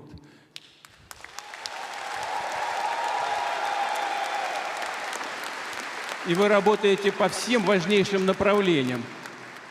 Ну, возьмем здравоохранение. Благодаря вашим усилиям решаются проблемы детей, которые страдают сахарным диабетом. В области образования, потому что вы обращаете внимание на то, что важно вот в этой чрезвычайно важной, тоже, прошу прощения за тавтологию, сферы деятельности. Ну, что же может быть важнее души ребенка? Что же может быть важнее его формирования его взглядов на жизнь, на отношение к обществу, к людям? Что может быть важнее, чем отношение подрастающего поколения детей к своим родителям, к бабушкам, к дедушкам? Уважение к тому, что они всей своей жизнью делали и для него, и для его будущих детей, для его внуков. Что может быть важнее всего этого для сохранения и приумножения, и укрепления государства российского? Ничего. А вы этим занимаетесь. Ну и, наконец, при проведении специальной военной операции напрямую работаете с людьми, и с бойцами, и с членами их семей. Ну, что может быть важнее этого? Да ничего. Сегодня ничего важнее этого нет. А вы этим занимаетесь. Вы знаете, часто задаются вопросом, а как же так получается, что вся русофобская, так называемая, агрессивная часть так называемого коллективного Запада борется с нами, а мы развиваем свою экономику, укрепляем свои финансы, совершенствуем вооруженные силы, добиваемся новых результатов в сфере оборонно-промышленного комплекса и идем вперед. Ребята наши, бойцы, идут вперед. Как же так получается? А получается это в том числе и благодаря вашим усилиям. Вы объединили вокруг себя более 20 миллионов человек, граждан Российской Федерации, и собрали не от государства, а граждане добровольно, доверяя вам, направили на цели СВО свыше, почти 70 миллиардов рублей. Вот так и получается. Вот поэтому нас и ждет, безусловно, победа. Спасибо. Я вас благодарю и с удовольствием приму участие в награждении лауреатов Общероссийского народного фронта. Спасибо. Специальные номинации «Все для победы» награждаются Анатолий Александрович Васильченко и Виктор Эдуардович Тараскин, охранники общежития колледжа в Старобельске. В ночь на 22 мая 2026 года ВСУ атаковали здание, в котором находились 86 студентов. Под обстрелами мужчины открыли ворота, вывели ребят на улицу, вынесли на руках раненых девушек, еще одну вытащили из-под завала. Благодаря им спаслись 30 студентов. Шамиль Исламудинович Устарбеков и его мама Патимат Устарбекова. Шамиль – 19-летний житель Каспийска с аутизмом. В марте 2026 года Дагестан накрыло наводнение. Шамиль шел в магазин, когда услышал крики о помощи. Он привязал веревку к ноге, чтобы течение не унесло его, и вошел в ледяную воду. Молодой человек спас 23 человека!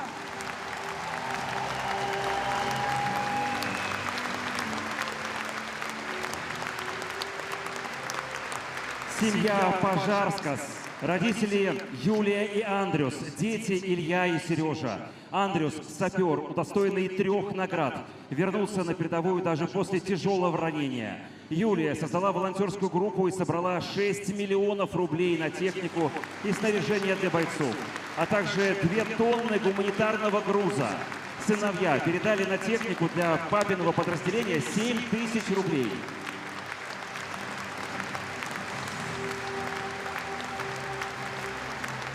Андрюс, вам слово. Товарищ Верховный Главнокомандующий, благодарим вас за то, что стоите на страже интересов нашей страны и делаете все возможное для поддержки фронта. Под вашим руководством мы прилагаем все силы, чтобы добиться скорейшей победы, нашей победы. Мы знаем, у противника на поле боя нет шансов, потому что за нами наши семьи, дети, матери и отцы. А то, что враг ежедневно пытается нанести удар по нашей инфраструктуре, это всего лишь попытка сломить наш дух. И у них ничего не получится. Победа будет за нами.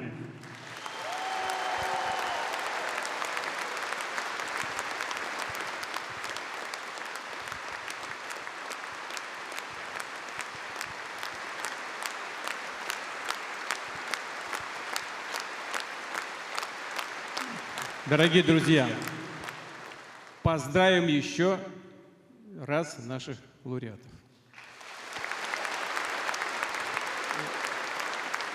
И я вот сейчас у одного из лауреатов, который 23 человека спас из воды, представляете, нырял в эту пучину и доставал людей.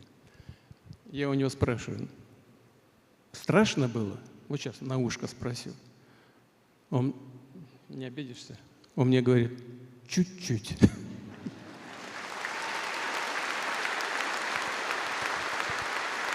Но когда люди совершают такие подвиги, когда люди воюют на фронте, когда люди добиваются удивительных результатов в тылу, не жалея часто себя, конечно, бывает страшно. Это нормальная реакция нормального человека.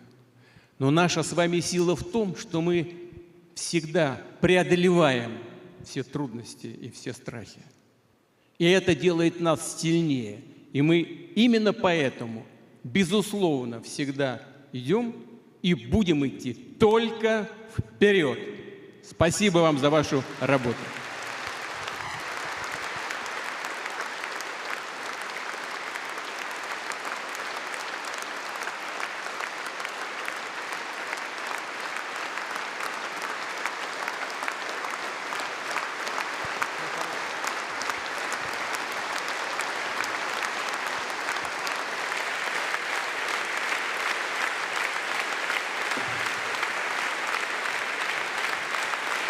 Спасибо, Владимир Владимирович, что вы сегодня с нами.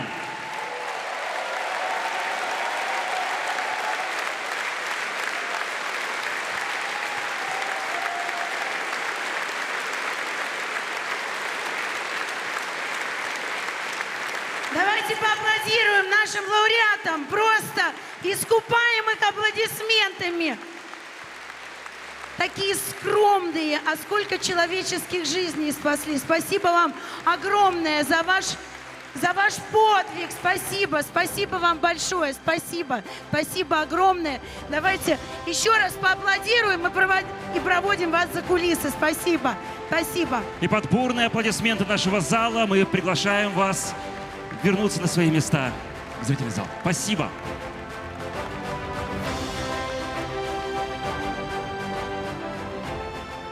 Сейчас на сцену выйдут Александр Степанов, СТ и ансамбль жен и матерей участников СВО «Надежда». Коллектив, который объединяет близких людей и наших бойцов. Они голос всех семей, которые ждут и верят. И именно они сейчас исполнят песню «Дай ему сил», которую Саша написал после личных поездок в зону СВО. Участницы ансамбля не раз пели ее перед защитниками и видели, какой отклик она находит у ребят. Поэтому специально для сегодняшней церемонии совместно записана новая версия этой песни. Слушаем.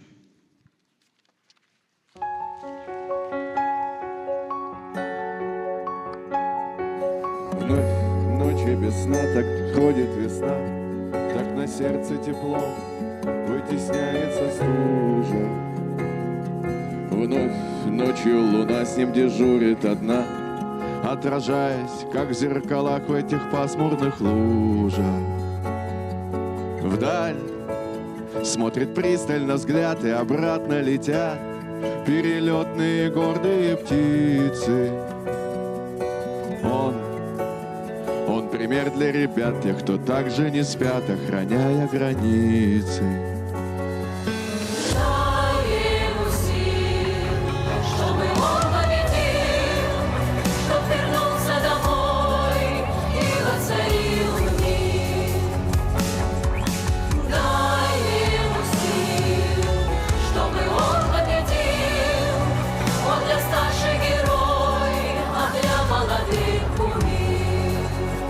Ни шагу назад, пускай дождь или град, он не ради наград, а по долгу Отечеству и сердце зову.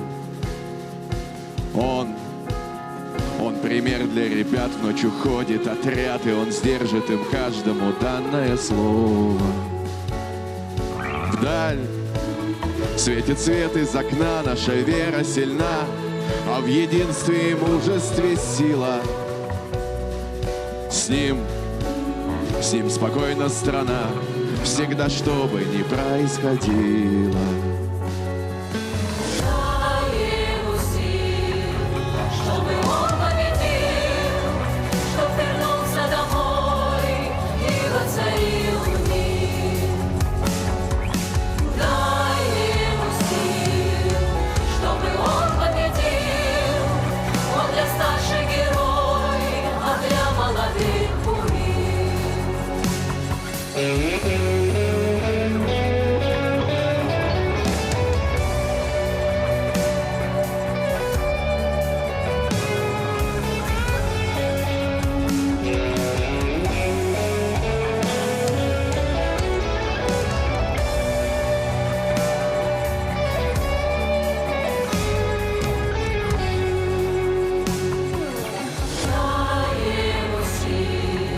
Чтобы он победил, чтоб вернулся домой и воцарил мир. Дай ему сил, чтобы он победил, он для старших герой, а для молодых кумир.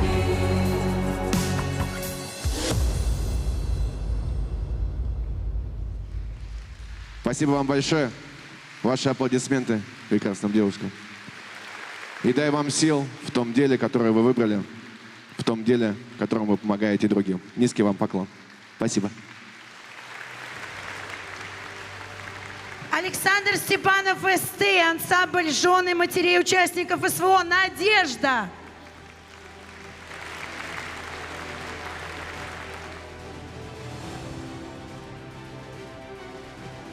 Давайте поаплодируем. Спасибо.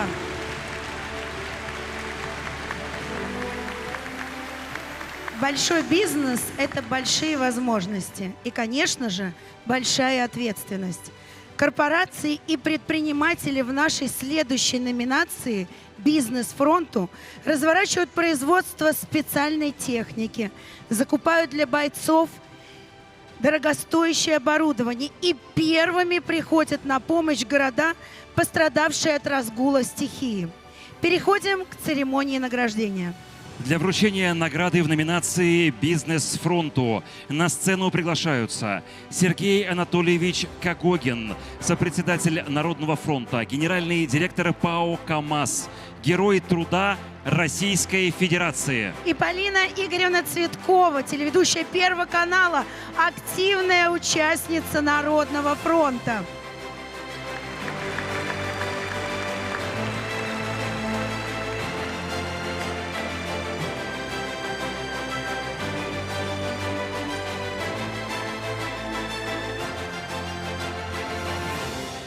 Для получения награды на сцену приглашаются Дарья Викторовна Борисова, директор по управлению персоналом и организационному развитию ПАО «Россети».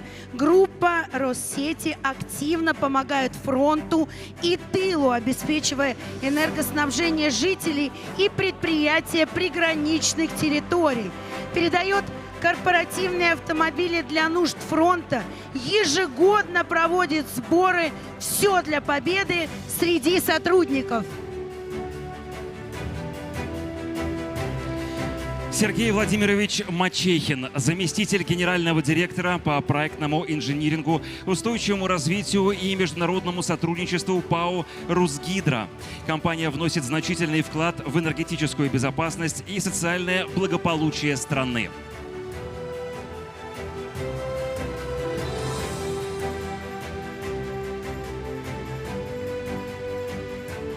Виктор Владимирович Лукьянов, старший вице-президент банка ВТБ. Банк передал более 1500 единиц оргтехники и мебели жителям прифронтовых регионов, а также оказал финансовую помощь.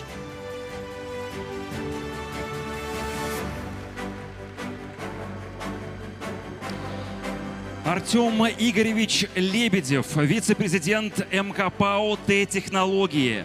Т-Банк запустил программу поддержки фонда «Все для победы», которая только за последний год принесла более 41 миллиона рублей. А общая помощь банка мирным жителям через инициативы Народного фронта превысила 100 миллионов рублей. Андрей Борисович Дрякин, заместитель директора по взаимодействию с органами государственной власти ПАО «Корпоративный центр X5». С первых дней СВО компания направила 1000 тонн продукции на формирование гуманитарных наборов. Помощь получили более 50 тысяч человек. Николай Сергеевич Тюрников, генеральный директор АО АБ «Инбев ФС». Компания на постоянной основе участвует в сборах фонда «Все для победы». Средства направляются на закупку военного снаряжения, медикаментов и транспортных средств для бойцов на передовой и в помощь мирным жителям приграничья.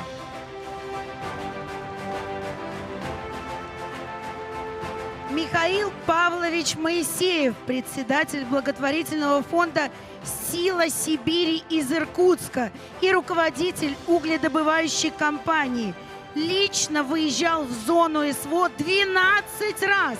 Фонд доставляет бойцам автомобили, квадрокоптеры, рации и другое оборудование. Общий объем помощи более 300 миллионов рублей.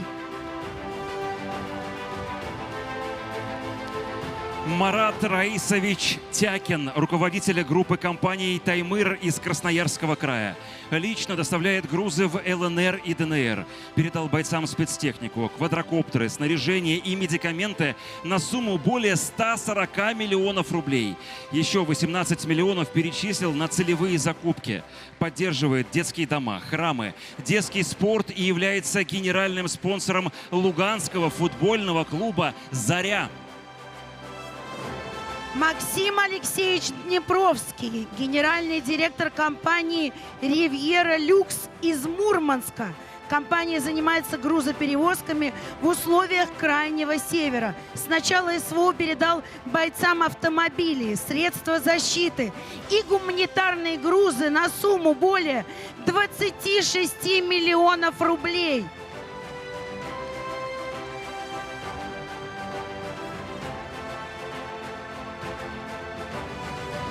Андрей Александрович Марченко, лесозаготовитель из адыгейского поселка Тульский. С 2022 года его предприятие работает на 2 фронта – лесозаготовка и помощь бойцам. На собранные средства он отправил на передовую 187 груженных КАМАЗов кругляка.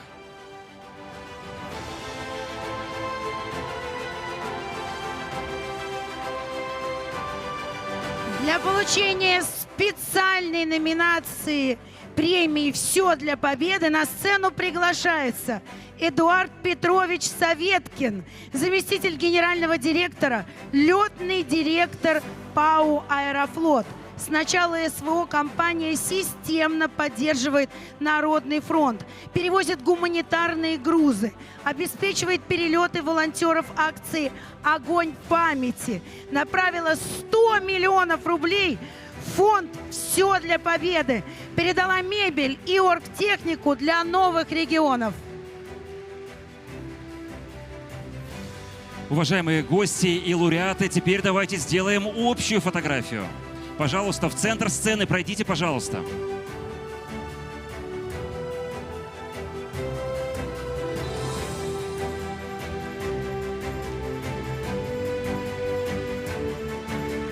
Сергей Анатольевич, вам слово. Дорогие друзья, сегодня в зале собрались те люди, для которых слова «все для победы» — это не просто девиз. Это движение души, это движение сердца. Из поступков многих людей формируется то понятие, которое называется «прочный тыл». Без прочного тыла, надежных людей в тылу, победа невозможна. И та поддержка, которую все вы оказываете нашим защитникам, она, конечно, бесценна. Еще более важно, наверное, то, что мы, направляя ресурсы компании, ресурсы людей, помогаем людям быть неравнодушными. Их движение души, сердца в помощи в этом сложном периоде для нашей страны, наверное, так же важны, как и подвиги на фронте. Это понятие того, что и тыл, и фронт мы вместе. А пока мы вместе, мы непобедимы, и победа, конечно, будет за нами. Спасибо. Спасибо большое. Полина Игоревна, вам слово. Спасибо большое. Вы знаете, мне кажется, мы сегодня живем в какое-то новое время. И в это новое время, в эту поистине новую эпоху, ключевым и важным является то, что мы отдаем этому миру. Тот продукт, что мы создаем в самом широком смысле этого слова. Сегодня, мне кажется, это является таким определяющим не только в жизни каждого конкретного человека, но и в судьбе всей нашей страны. Поэтому я хочу сказать особые слова благодарности вам, тем, кто выбрал для себя и своей компании задачу помощи нашим ребятам, нашим защитникам, нашим людям, нашей Родине. Спасибо вам. Только таким и может быть сильное государство. Храни вас Бог. Спасибо. Спасибо, Полина Игоревна. Эдуард Петрович, и вам слово как обладателю специального приза. Дорогие друзья, от всего коллектива «Аэрофлота» благодарю за высокую награду. Это не только оценка наших усилий, это знак, что вместе мы делаем одно общее доброе дело. Для «Аэрофлота» помощь защитникам, жителям прифронтовых территорий не только осознанный выбор, это ДНК компании. Спасибо большое Народному фронту за то, что они стали надежным мостом между обществом, государством, бизнесом и взяли на себя самую сложную роль, организационную. Они доставляют нашу с вами помощь точечно и вовремя. Спасибо им за это. Мы вместе будем продолжать работать плечо к плечу. Победа будет за нами. В этом мы не сомневаемся. Спасибо. Ну что ж, еще раз бурные аплодисменты. И мы приглашаем вас пройти в зрительный зал и занять свои места. Спасибо, еще раз говорим огромное. Давайте поаплодируем. Еще раз поздравим наших лауреатов и проводим их. Спасибо огромное, и гостям нашим огромное спасибо. Сейчас на сцену выйдет народная группа «Зори Бенд», коллектив, который соединяет народные традиции и современное звучание. В их руках балалайка и домра звучат абсолютно по-новому. Сегодня премьера песни «Народный фронт», которую коллектив записал специально для нашей церемонии. Встречайте!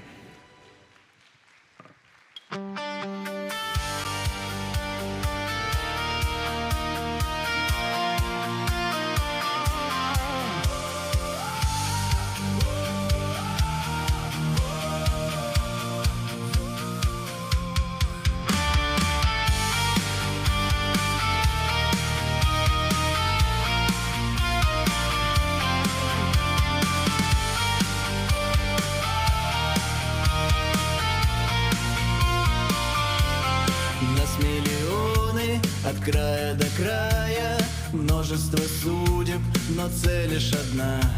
Таланты и силы свои собирая, дарим надежду грядущего дня.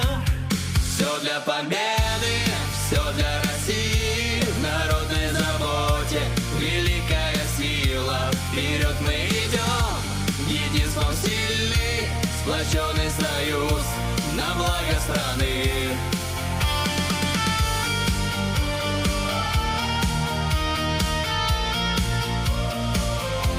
От Калининграда до Сахалина за справедливость крепко стоим.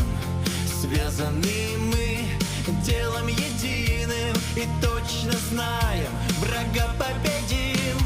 Все для победы, все для России, в народной заботе великая сила. Вперед мы идем, единством сильны, сплоченный союз на благо страны.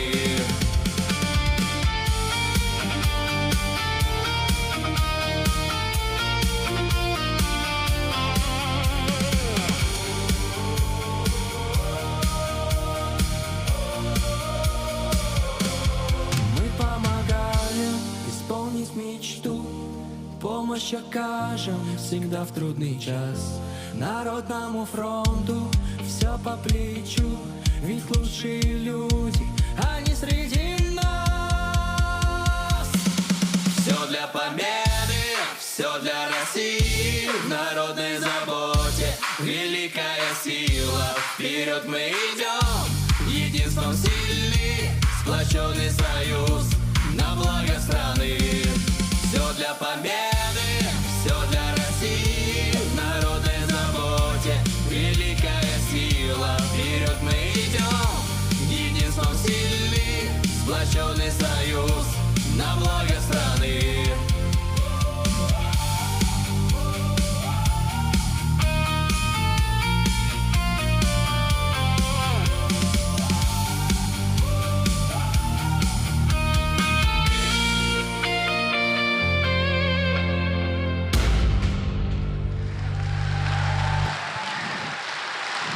Огромную благодарность коллектив «Зоря Бэнд» выражает Владимиру Владимировичу, Михаилу Михайловичу и, конечно, организаторам церемонии. Для нас большая честь сегодня выступить на этой сцене.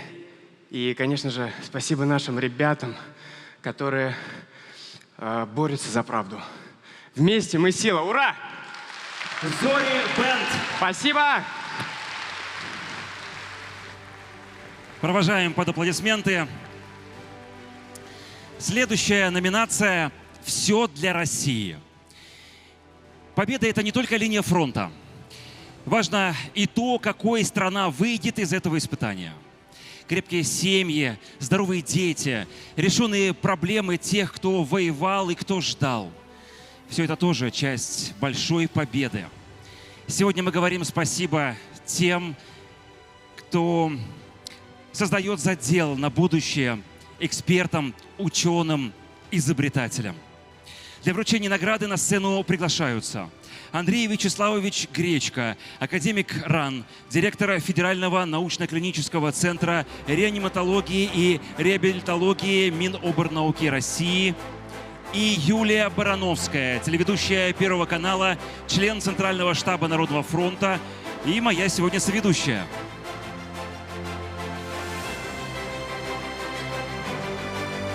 Для получения награды на сцену приглашаются Александр Александрович Воробьев, заведующий кафедрой оперативной хирургии Волгоградского медицинского университета. У ученого более 50 патентов на изобретение, и главное из них – отечественный экзоскелет. Команда Александра Александровича изготавливает для каждого бойца персональный экзоскелет. 400 ребят, которые потеряли подвижность рук, уже обрели новое качество жизни.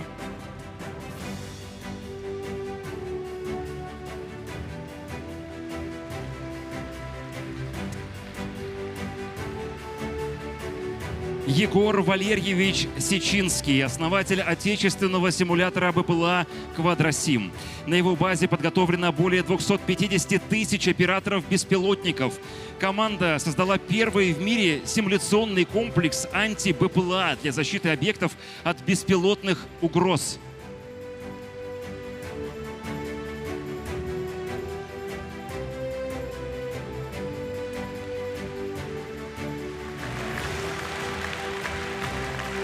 Константин Викторович Вырупаев, кандидат медицинских наук, первый вице-президент Ассоциации производителей спортивных товаров и создатель первой отечественной спортивной коляски для паралимпийцев.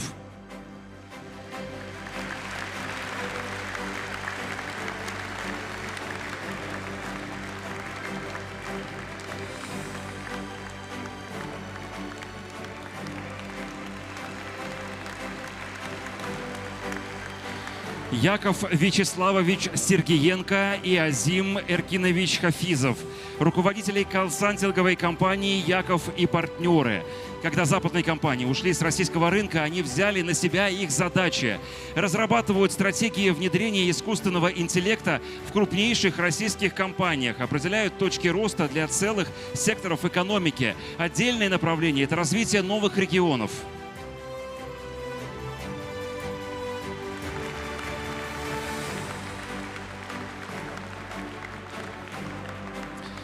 Денис Алексеевич Кривонос, наставник проекта «Тренер» из Новозыбовка Брянской области. В 2023 году добровольцем ушел на СВО, получил 2 тяжелых ранения и до сих пор проходит лечение, но работу с подростками не бросил. Созданный им центр «Благодать» стал для трудных ребят альтернативой улице.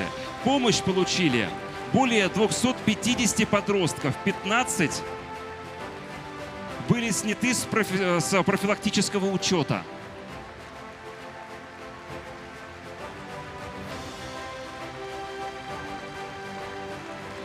Александр Александрович Гребенюк, доктор экономических наук, профессор МГУ.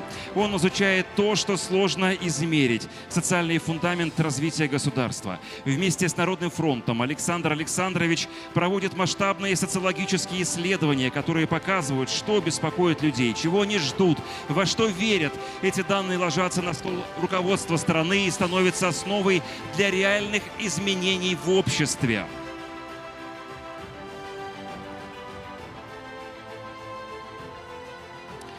Кирилл Алексеевич Ваганов, 17-летний студент машиностроительного техникума в Тульской области и ученик лаборатории БПЛА, открытой при поддержке Народного фронта. Он осваивает управление FPV-дронами, направление, которое уже сегодня становится одной из самых востребованных компетенций.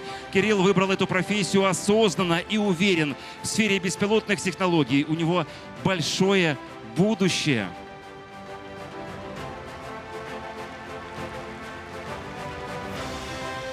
Для получения специальной премии «Все для победы» на сцену приглашается Максим Алексеевич Еременко, вице-президент, директор Департамента развития технологий искусственного интеллекта и машинного обучения. Под его руководством команда Сбера разработала отечественные решения на основе искусственного интеллекта для защиты территориального суверенитета страны. Второе важное направление – это цифровизация системы обращений граждан. На прямую линию президента в 2025 году поступило 3 миллиона 200 тысяч обращений. Раньше расшифровка такого объема заняла бы около 3 месяцев. Теперь, благодаря системе на основе гигачат, это происходит практически в режиме реального времени. Уважаемые гости, лауреаты, давайте сейчас сделаем общую фотографию. Пожалуйста.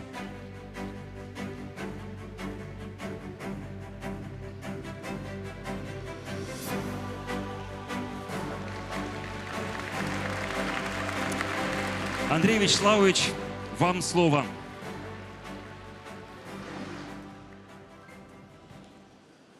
Доброго здоровья, уважаемые ветераны, уважаемые друзья, уважаемые коллеги и сердечное приветствие нашему президенту и Народному фронту.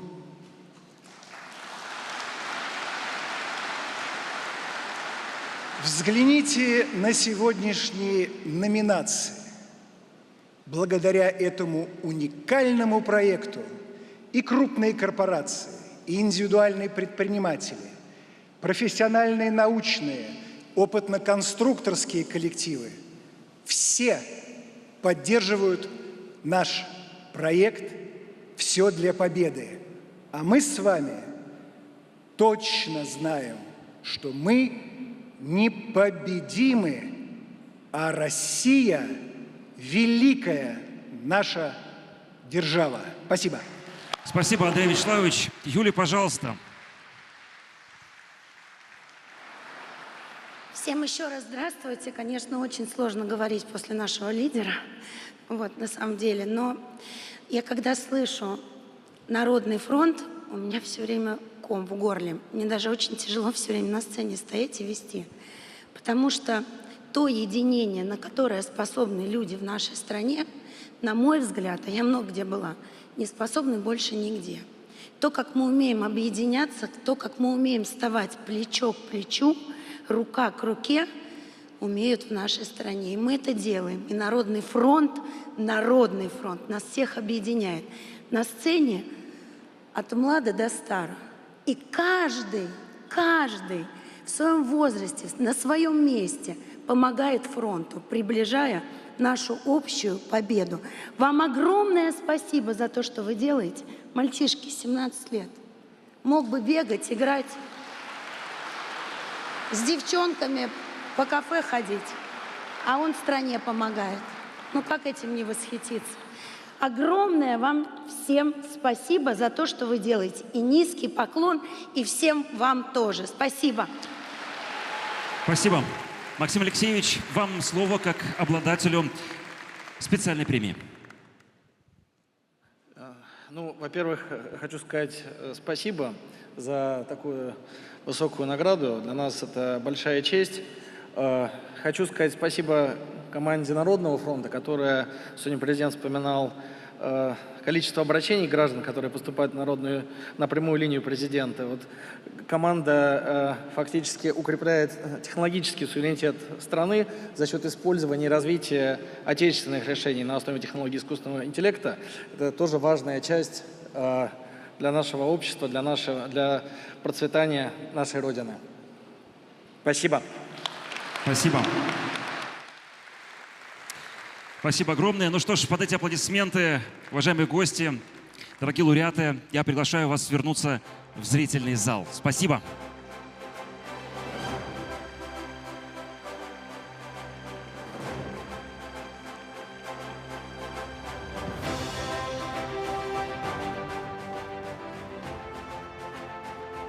Классическая музыка лечила наши души во все времена. Потрясающая саксофонистка Вероника Кожухарова исполнит вокалист Рахманинова. Встречайте.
Вероника Кожухарова.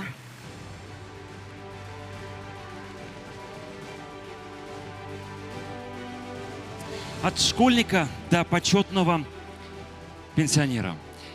Среди миллионов неравнодушных есть те, кто отдал не часть себя, а все, что у него было.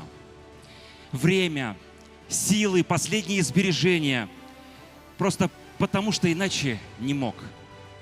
Для вручения награды в номинации «Волонтер СВО» на сцену приглашаются Евгений Поддубный, Герой России, заместитель генерального директора ВГТРК. И Екатерина Шугаева, телеведущая Первого канала.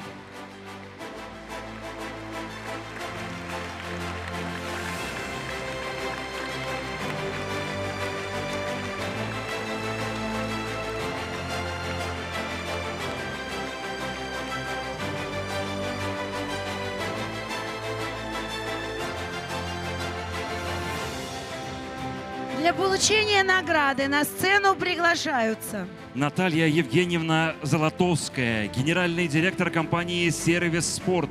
В будни она руководит бизнесом, а в выходные едет в военный госпиталь. Чтобы помогать лежачим раненым, она прошла курсы парикмахера и мастера маникюра и уже почти 3 года. Каждые выходные стрижет бойцов и ухаживает за их руками.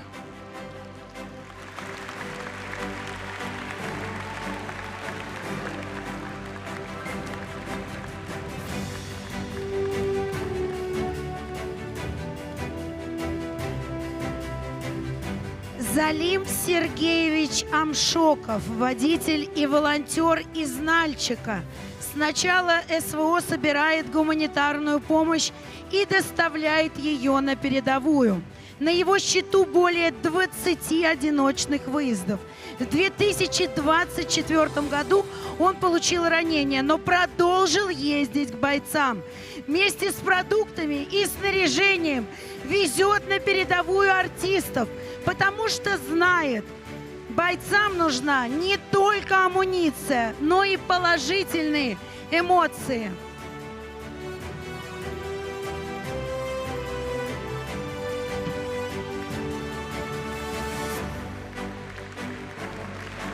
Павел Евгеньевич Большаков, ветеран СВО из Томска, многодетный отец.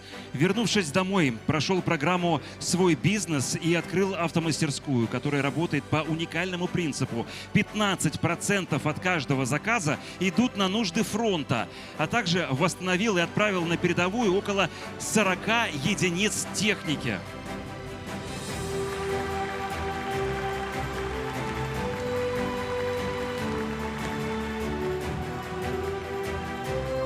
Андрей Викторович Еременко, машинист тепловоза из Нефтеюганска и музыкант-саксофонист.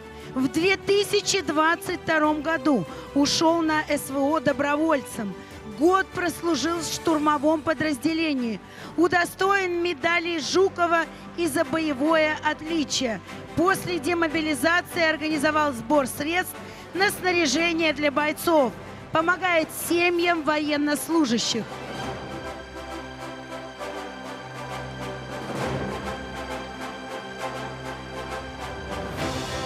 Наталья Викторовна Скрипник, уроженка Республики Мариэл, которая уже 25 лет живет в США.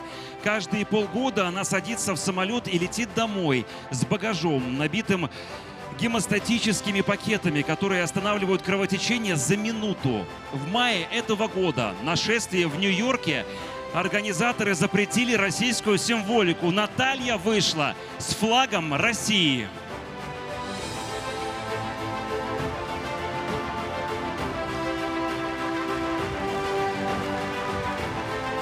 Юрий Анатольевич Котик, музыкант из Санкт-Петербурга и волонтер.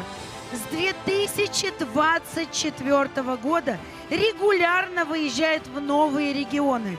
Отыграл более 30 концертов в Донецке, Луганске, Авдеевке, Мелитополе, Макеевке, Ясиноватой.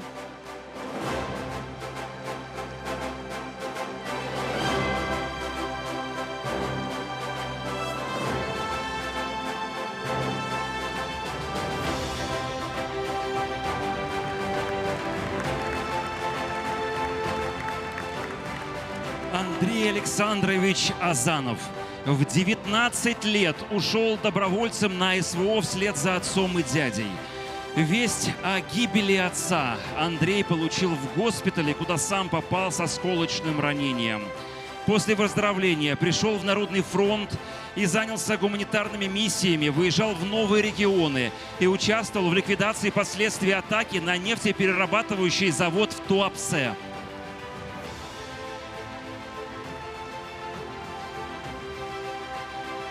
Егор Заика, 13-летний школьник из Челябинска с позывным «Вспышка». Вместе с отцом Егор собрал более 300 дронов «Камикадзе» для бойцов. Один раз мальчик даже съездил в зону СВО. Вместе с папой сопровождал гуманитарный груз. Вот такой у нас отважный 13-летний Егор.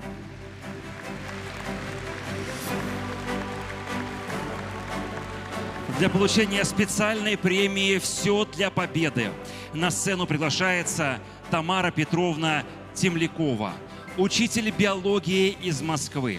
В свои 80 лет... 80 лет! Она дважды за этот год ездила на передовую. Сначала в район Сватово, где лично передала саперам купленную на собственные средства Ниву. Затем на границу с Сумской областью с гуманитарным грузом. И каждый раз читала бойцам стихи. 2 часа на бис. Тамара Петровна намерена снова ехать на передовую.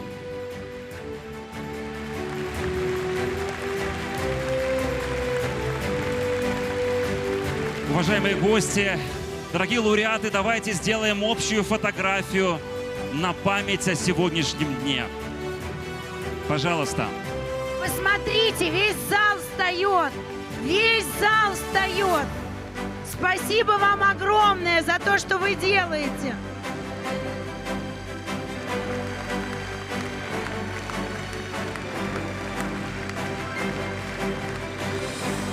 Евгений, вам слово.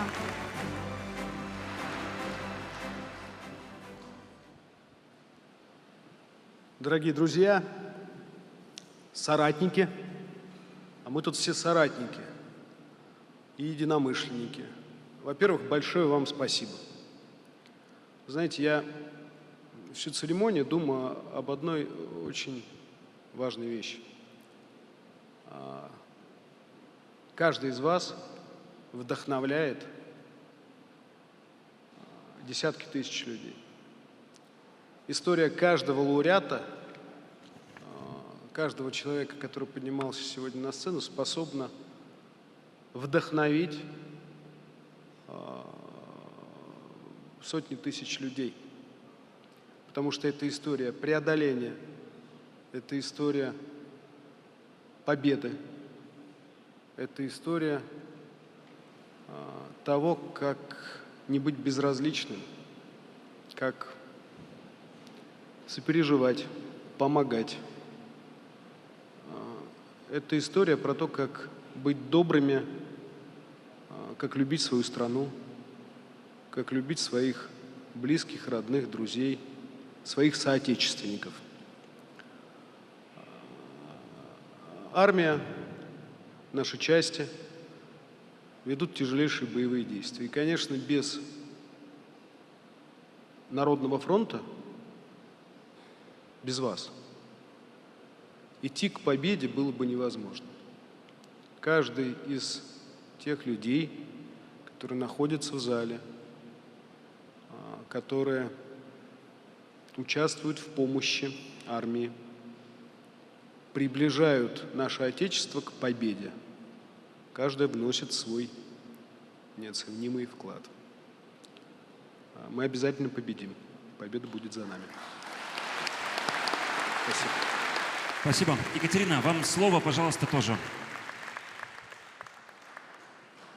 Вы только представьте, от 13 до 80, вся страна таких. Волонтер – это же воля. А у нашей страны есть не просто сильная воля, у нашего народа есть долгая воля. Сегодня президент сказал, что мы можем все. И с этой долгой волей весь мир знает, что мы будем помогать, мы будем терпеть, сколько скажет Верховный Главнокомандующий, мы будем идти вперед, сколько он прикажет, и мы будем побеждать. Но можно я немножко нарушу протокол? Можно Егора сюда позвать? Егор. Ну просто это... У меня тоже есть дети, у меня тоже есть сын. И мне кажется, ну просто невозможное счастье, когда дети вот такие. Егор, ну, во-первых, в твоем лице хочется сказать спасибо твоим родителям, бабушкам, дедушкам, всем твоим родным. Спасибо огромное. А еще у меня к тебе вопрос. Да. А ты кем хочешь стать? Инженером. Инженером? Понимаете, не бизнесменом, не юристом, инженером. А о чем ты мечтаешь?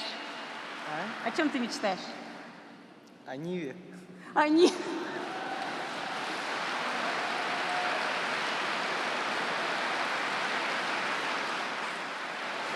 Я думаю, что у тебя все будет. У тебя будет не только Нива, у нас будет победа общая, еще у тебя будет большая семья, жена, и тобой будет гордиться вся страна. Я уверена. Спасибо. Спасибо. Спасибо большое. Катюш, спасибо огромное. Егор, спасибо большое. Тамара Петровна, пожалуйста, вам слово.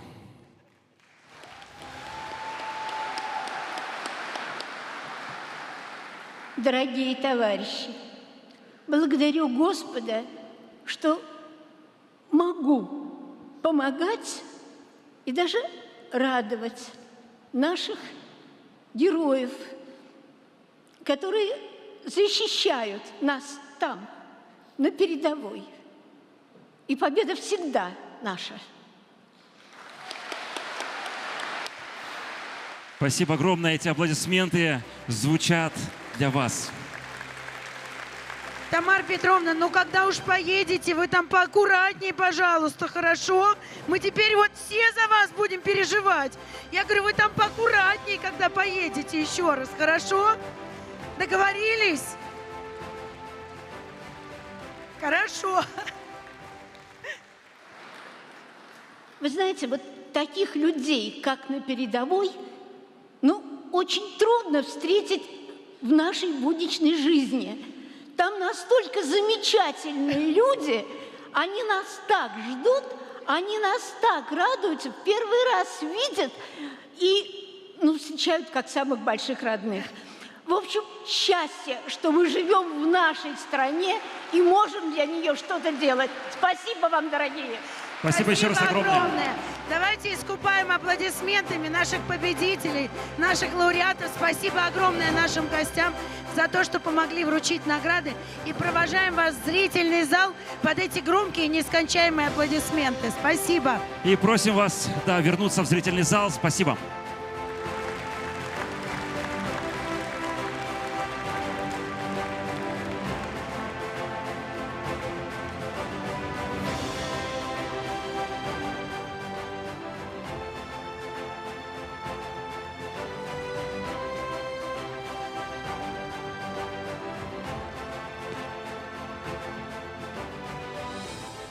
Есть люди, у которых две жизни. Днем врач, юрист, учитель, школьник, а после работы и учебы герой, который вместо отдыха собирает гуманитарную помощь, волонтерит, ездит в госпитали, помогает семьям бойцов, плетет маскировочные сети. И вокруг каждого из них собираются десятки, сотни, тысячи неравнодушных людей. Наша следующая номинация «К победе вместе» посвящена волонтерским сообществам. Для вручения награды в номинацию на сцену приглашаются руководители исполкома Народного фронта Михаил Кузнецов. И Анна Еременко, руководитель регионального отделения Народного фронта в Луганской Народной Республике.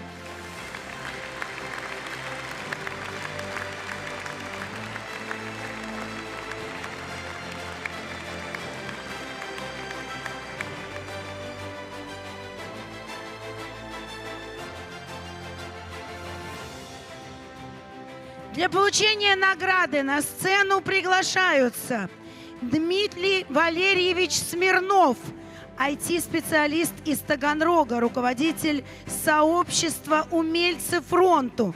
Начинал с помощи бойцам в налаживании радиосвязи, затем освоил 3D-печать и за 3 года передал на фронт более 700 тысяч изделий.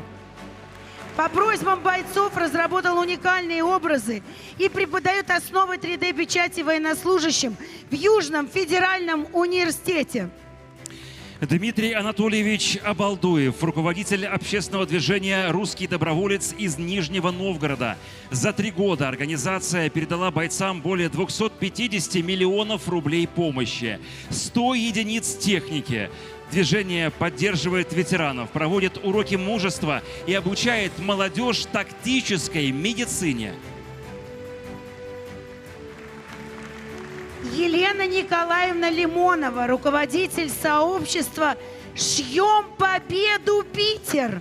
В 2022 году бросила карьеру в IT и возглавила движение, которое начиналось с чата рукодельниц.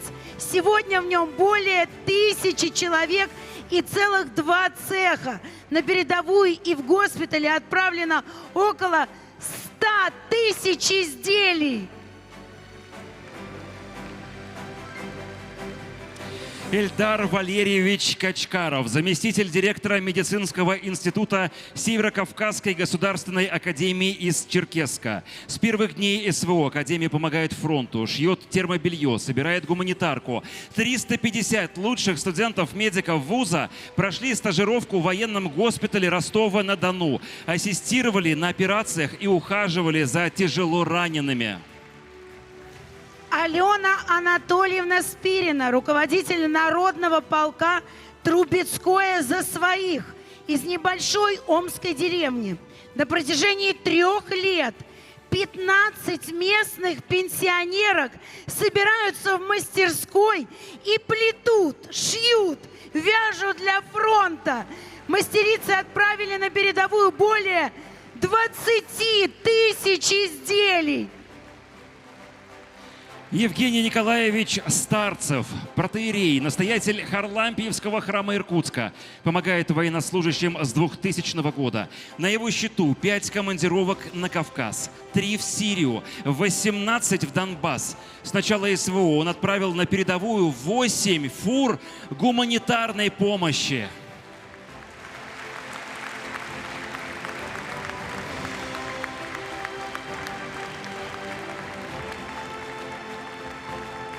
Гульнара Каликановна Шредер, директор ОНО «Добрый Югорск». В ее организации более 1200 волонтеров.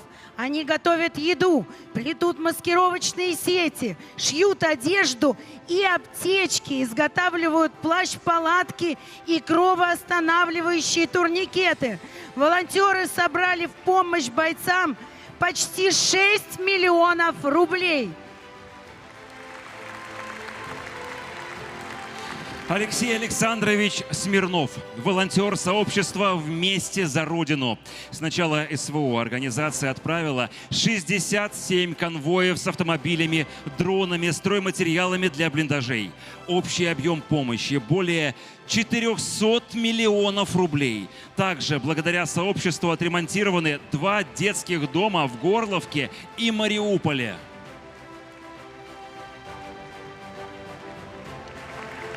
Дарья Анатольевна Ельченкова, организатор волонтерской группы «Шьем своим Крым» из Симферополя. Когда мужья и братья ушли на фронт, женщины собрались в мастерской и начали шить. За 3 года они передали на фронт и в госпитале более 60 тысяч изделий.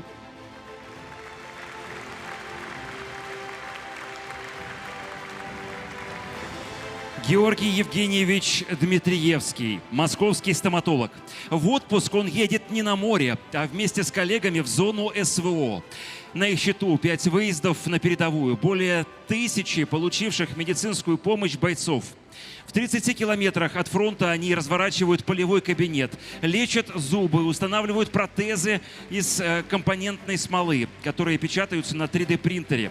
Опыт цифровой стоматологии Георгия Евгеньевича уже перенимает Министерство обороны Российской Федерации. Екатерина Сергеевна Савина, руководитель волонтерского сообщества «Ферапонт и команда» из подмосковных Мытищ. После основной работы она встает к автоклаву и готовит еду для бойцов. Настоящие сытные обеды с мясом.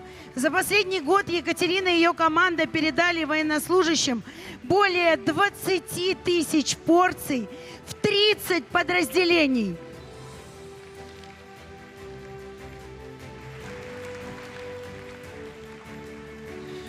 Иван Вячеславович Ветух, директор первой в Луганской Народной Республике богадельни. Это место стало новым теплым домом для одиноких пожилых, а также для людей с инвалидностью и неизлечимыми заболеваниями, которые нуждаются в постоянном уходе.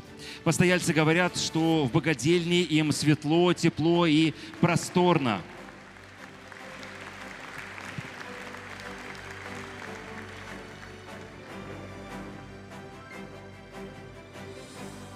Арсен Яхьятович Джаватханов, фермер из дагестанского села Адилятар, отец 3 детей. Всю жизнь помогает односельчанам, отвозит в больницы, покупает продукты нуждающимся.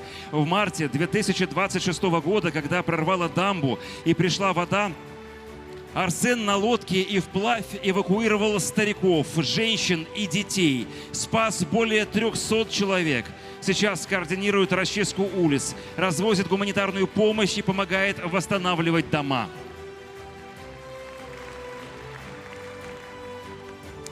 Для получения специальной премии «Все для победы» на сцену приглашаются Алексей Владимирович и Ольга Анатольевна Фадеевы, основатели группы «Кузнецк. Помощь на фронт Пензенской области».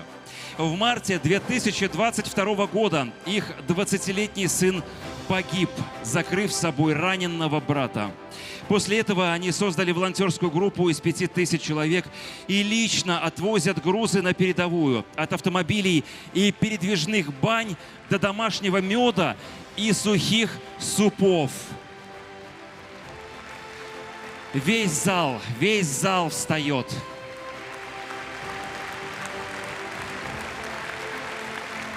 Давайте сейчас станем друг к другу ближе и сделаем одну большую совместную фотографию, пока нам аплодирует весь зал стоя. Вот.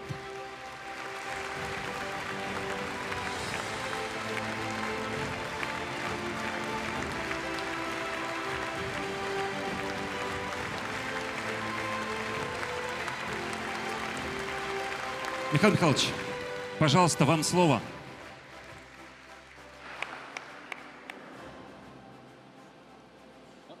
Михаил Михайлович, несколько слов, пожалуйста. Давай, сначала девушки. Аня, пожалуйста. Спасибо большое, Михаил Михайлович. Добрый день. Для меня большая честь стоять сегодня здесь, на этой сцене. Я хочу сказать, что номинация, которая называется «К победе вместе», касается точно каждого из вас. Спасибо огромное всем присутствующим в этом зале за ваш самоотверженный труд, за вашу волю к нашей общей победе. Я хочу сказать вам огромное спасибо за вашу энергию, которая является поистине нашим самым надежным тылом.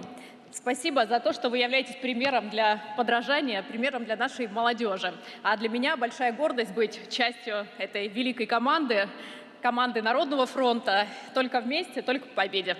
Спасибо большое. Спасибо. Алексей Владимирович. Михаил Михайлович, пожалуйста. Раз. О, отлично. Спасибо большое. Я хотел каждому присутствующему в этом зале и каждому, кто не смог сюда сегодня добраться, а нас с вами, как сказал сегодня наш президент, практически 20 миллионов человек. Это те, кто в это непростое для нашей Родины время выбрали для себя миссией помогать нашим бойцам, помогать их семьям, помогать нашим парням, кто возвращается с фронта. Спасибо вам огромное. Спасибо за все, что вы делаете. Вы знаете, мне иногда, у меня бывают минуты слабости. Накатывает усталость, кажется, что не все получается, возникают какие-то сомнения. И я в этот момент вспоминаю всех вас.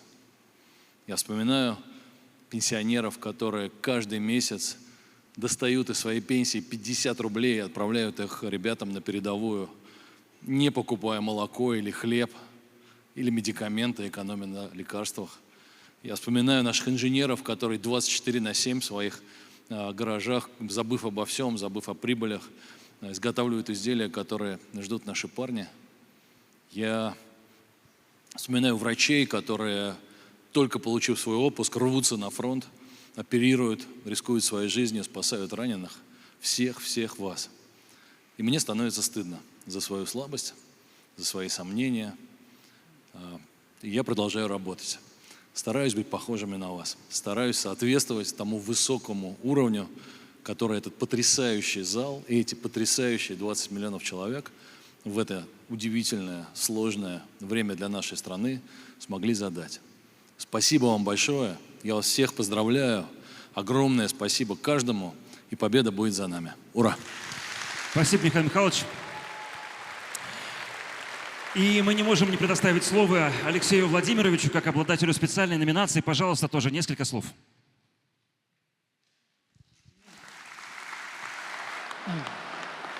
Добрый вечер, патриоты России. Я хотел вам сказать большое спасибо, что вы помогаете и поддерживаете наших защитников. Хотел большое сказать нашей команде за поддержку, за помощь фронту. Враг будет по-любому разбит. Добро всегда побеждает. Победа будет за нами. Спасибо огромное. Эти аплодисменты звучат для вас, а мы сейчас вас... Просим вас остаться на сцене, да. А также приглашаем сюда лауреатов. Всех лауреатов. Да, всех участников. Всех участников движения. Все для победы. Пожалуйста, поднимайтесь на эту сцену. Давайте. Не стесняйтесь. Сейчас сюда еще народный артист выйдет, всеми любимый. Выходите на сцену, не стесняйтесь, потому что народный артист России Денис Майданов уже тоже на нее выходит. Да, Денис. Будем петь все вместе. Да.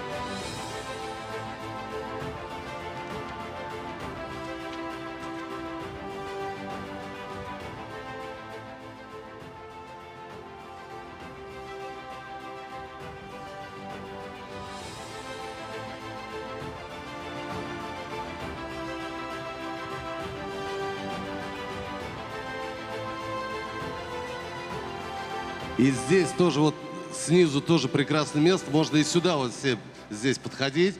Кто на сцене не умещается, можно сразу сюда еще тоже. Чтобы нас было много, чтобы все были в кадре. Да, здорово. Вот здесь еще собираемся тоже.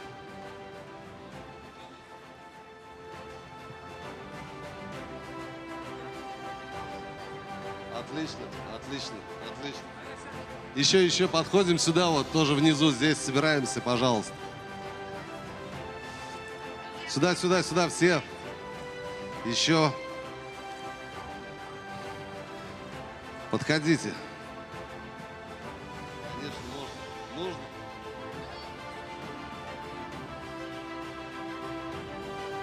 Все, встали.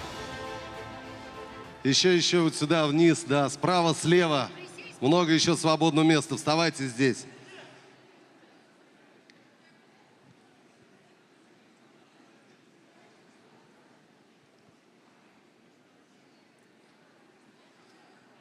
Все, готовы здесь? Здесь готовы? Вот еще в проходах идут. Выходите до конца уже. Выходите до конца. Слева вставайте, пожалуйста. Звучит гимн Российской Федерации. Россия священная наша держава, Россия любимая наша страна, могучая воля, великая слава, твое достояние на все времена. Славься, Отечество наше свободное, братских народов союз вековой, предками данная мудрость народная. Славься, страна, мы гордимся тобой, от южных морей до полярного края раскинулись наши леса и поля. Одна ты на свете, одна ты такая, хранимая Богом родная земля. Славься, Отечество наше свободное, братских народов союз вековой, предками данная мудрость народная. Славься, страна, мы гордимся тобой.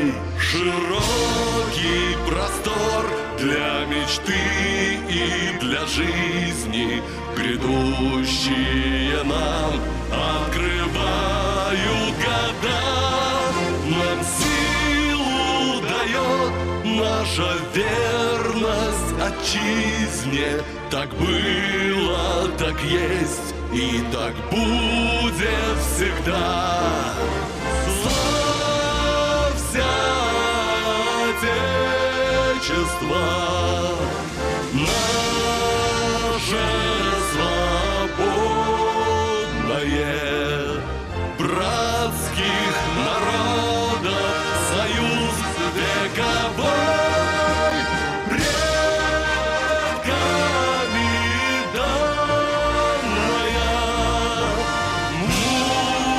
мудрость народная. Славься, страна, мы гордимся тобой.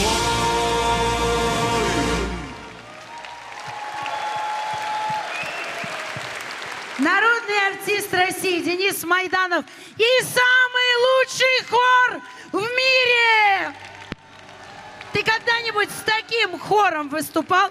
Это С историческое хором событие. Народного фронта. Вот повтори сейчас это громко. Хор Народного фронта! И это исторический момент, сказал народный артист России. Друзья мои, для нас была огромная честь быть ведущими сегодняшнего концерта. Наша церемония подошла к концу, но наша общая работа помогать, поддерживать, быть рядом продолжается каждый день. Денис Полончуков Юлия Барановская. всегда с Народным фронтом. И мы обязательно победим. Победа будет за нами. Потому что добро, сила и правда на нашей стороне. Спасибо вам всем огромное. Спасибо. И через вас, через тех, кто в этом зале, мы передаем спасибо всем тем, кто сегодня сюда не добрался. Все для победы! Народный фронт!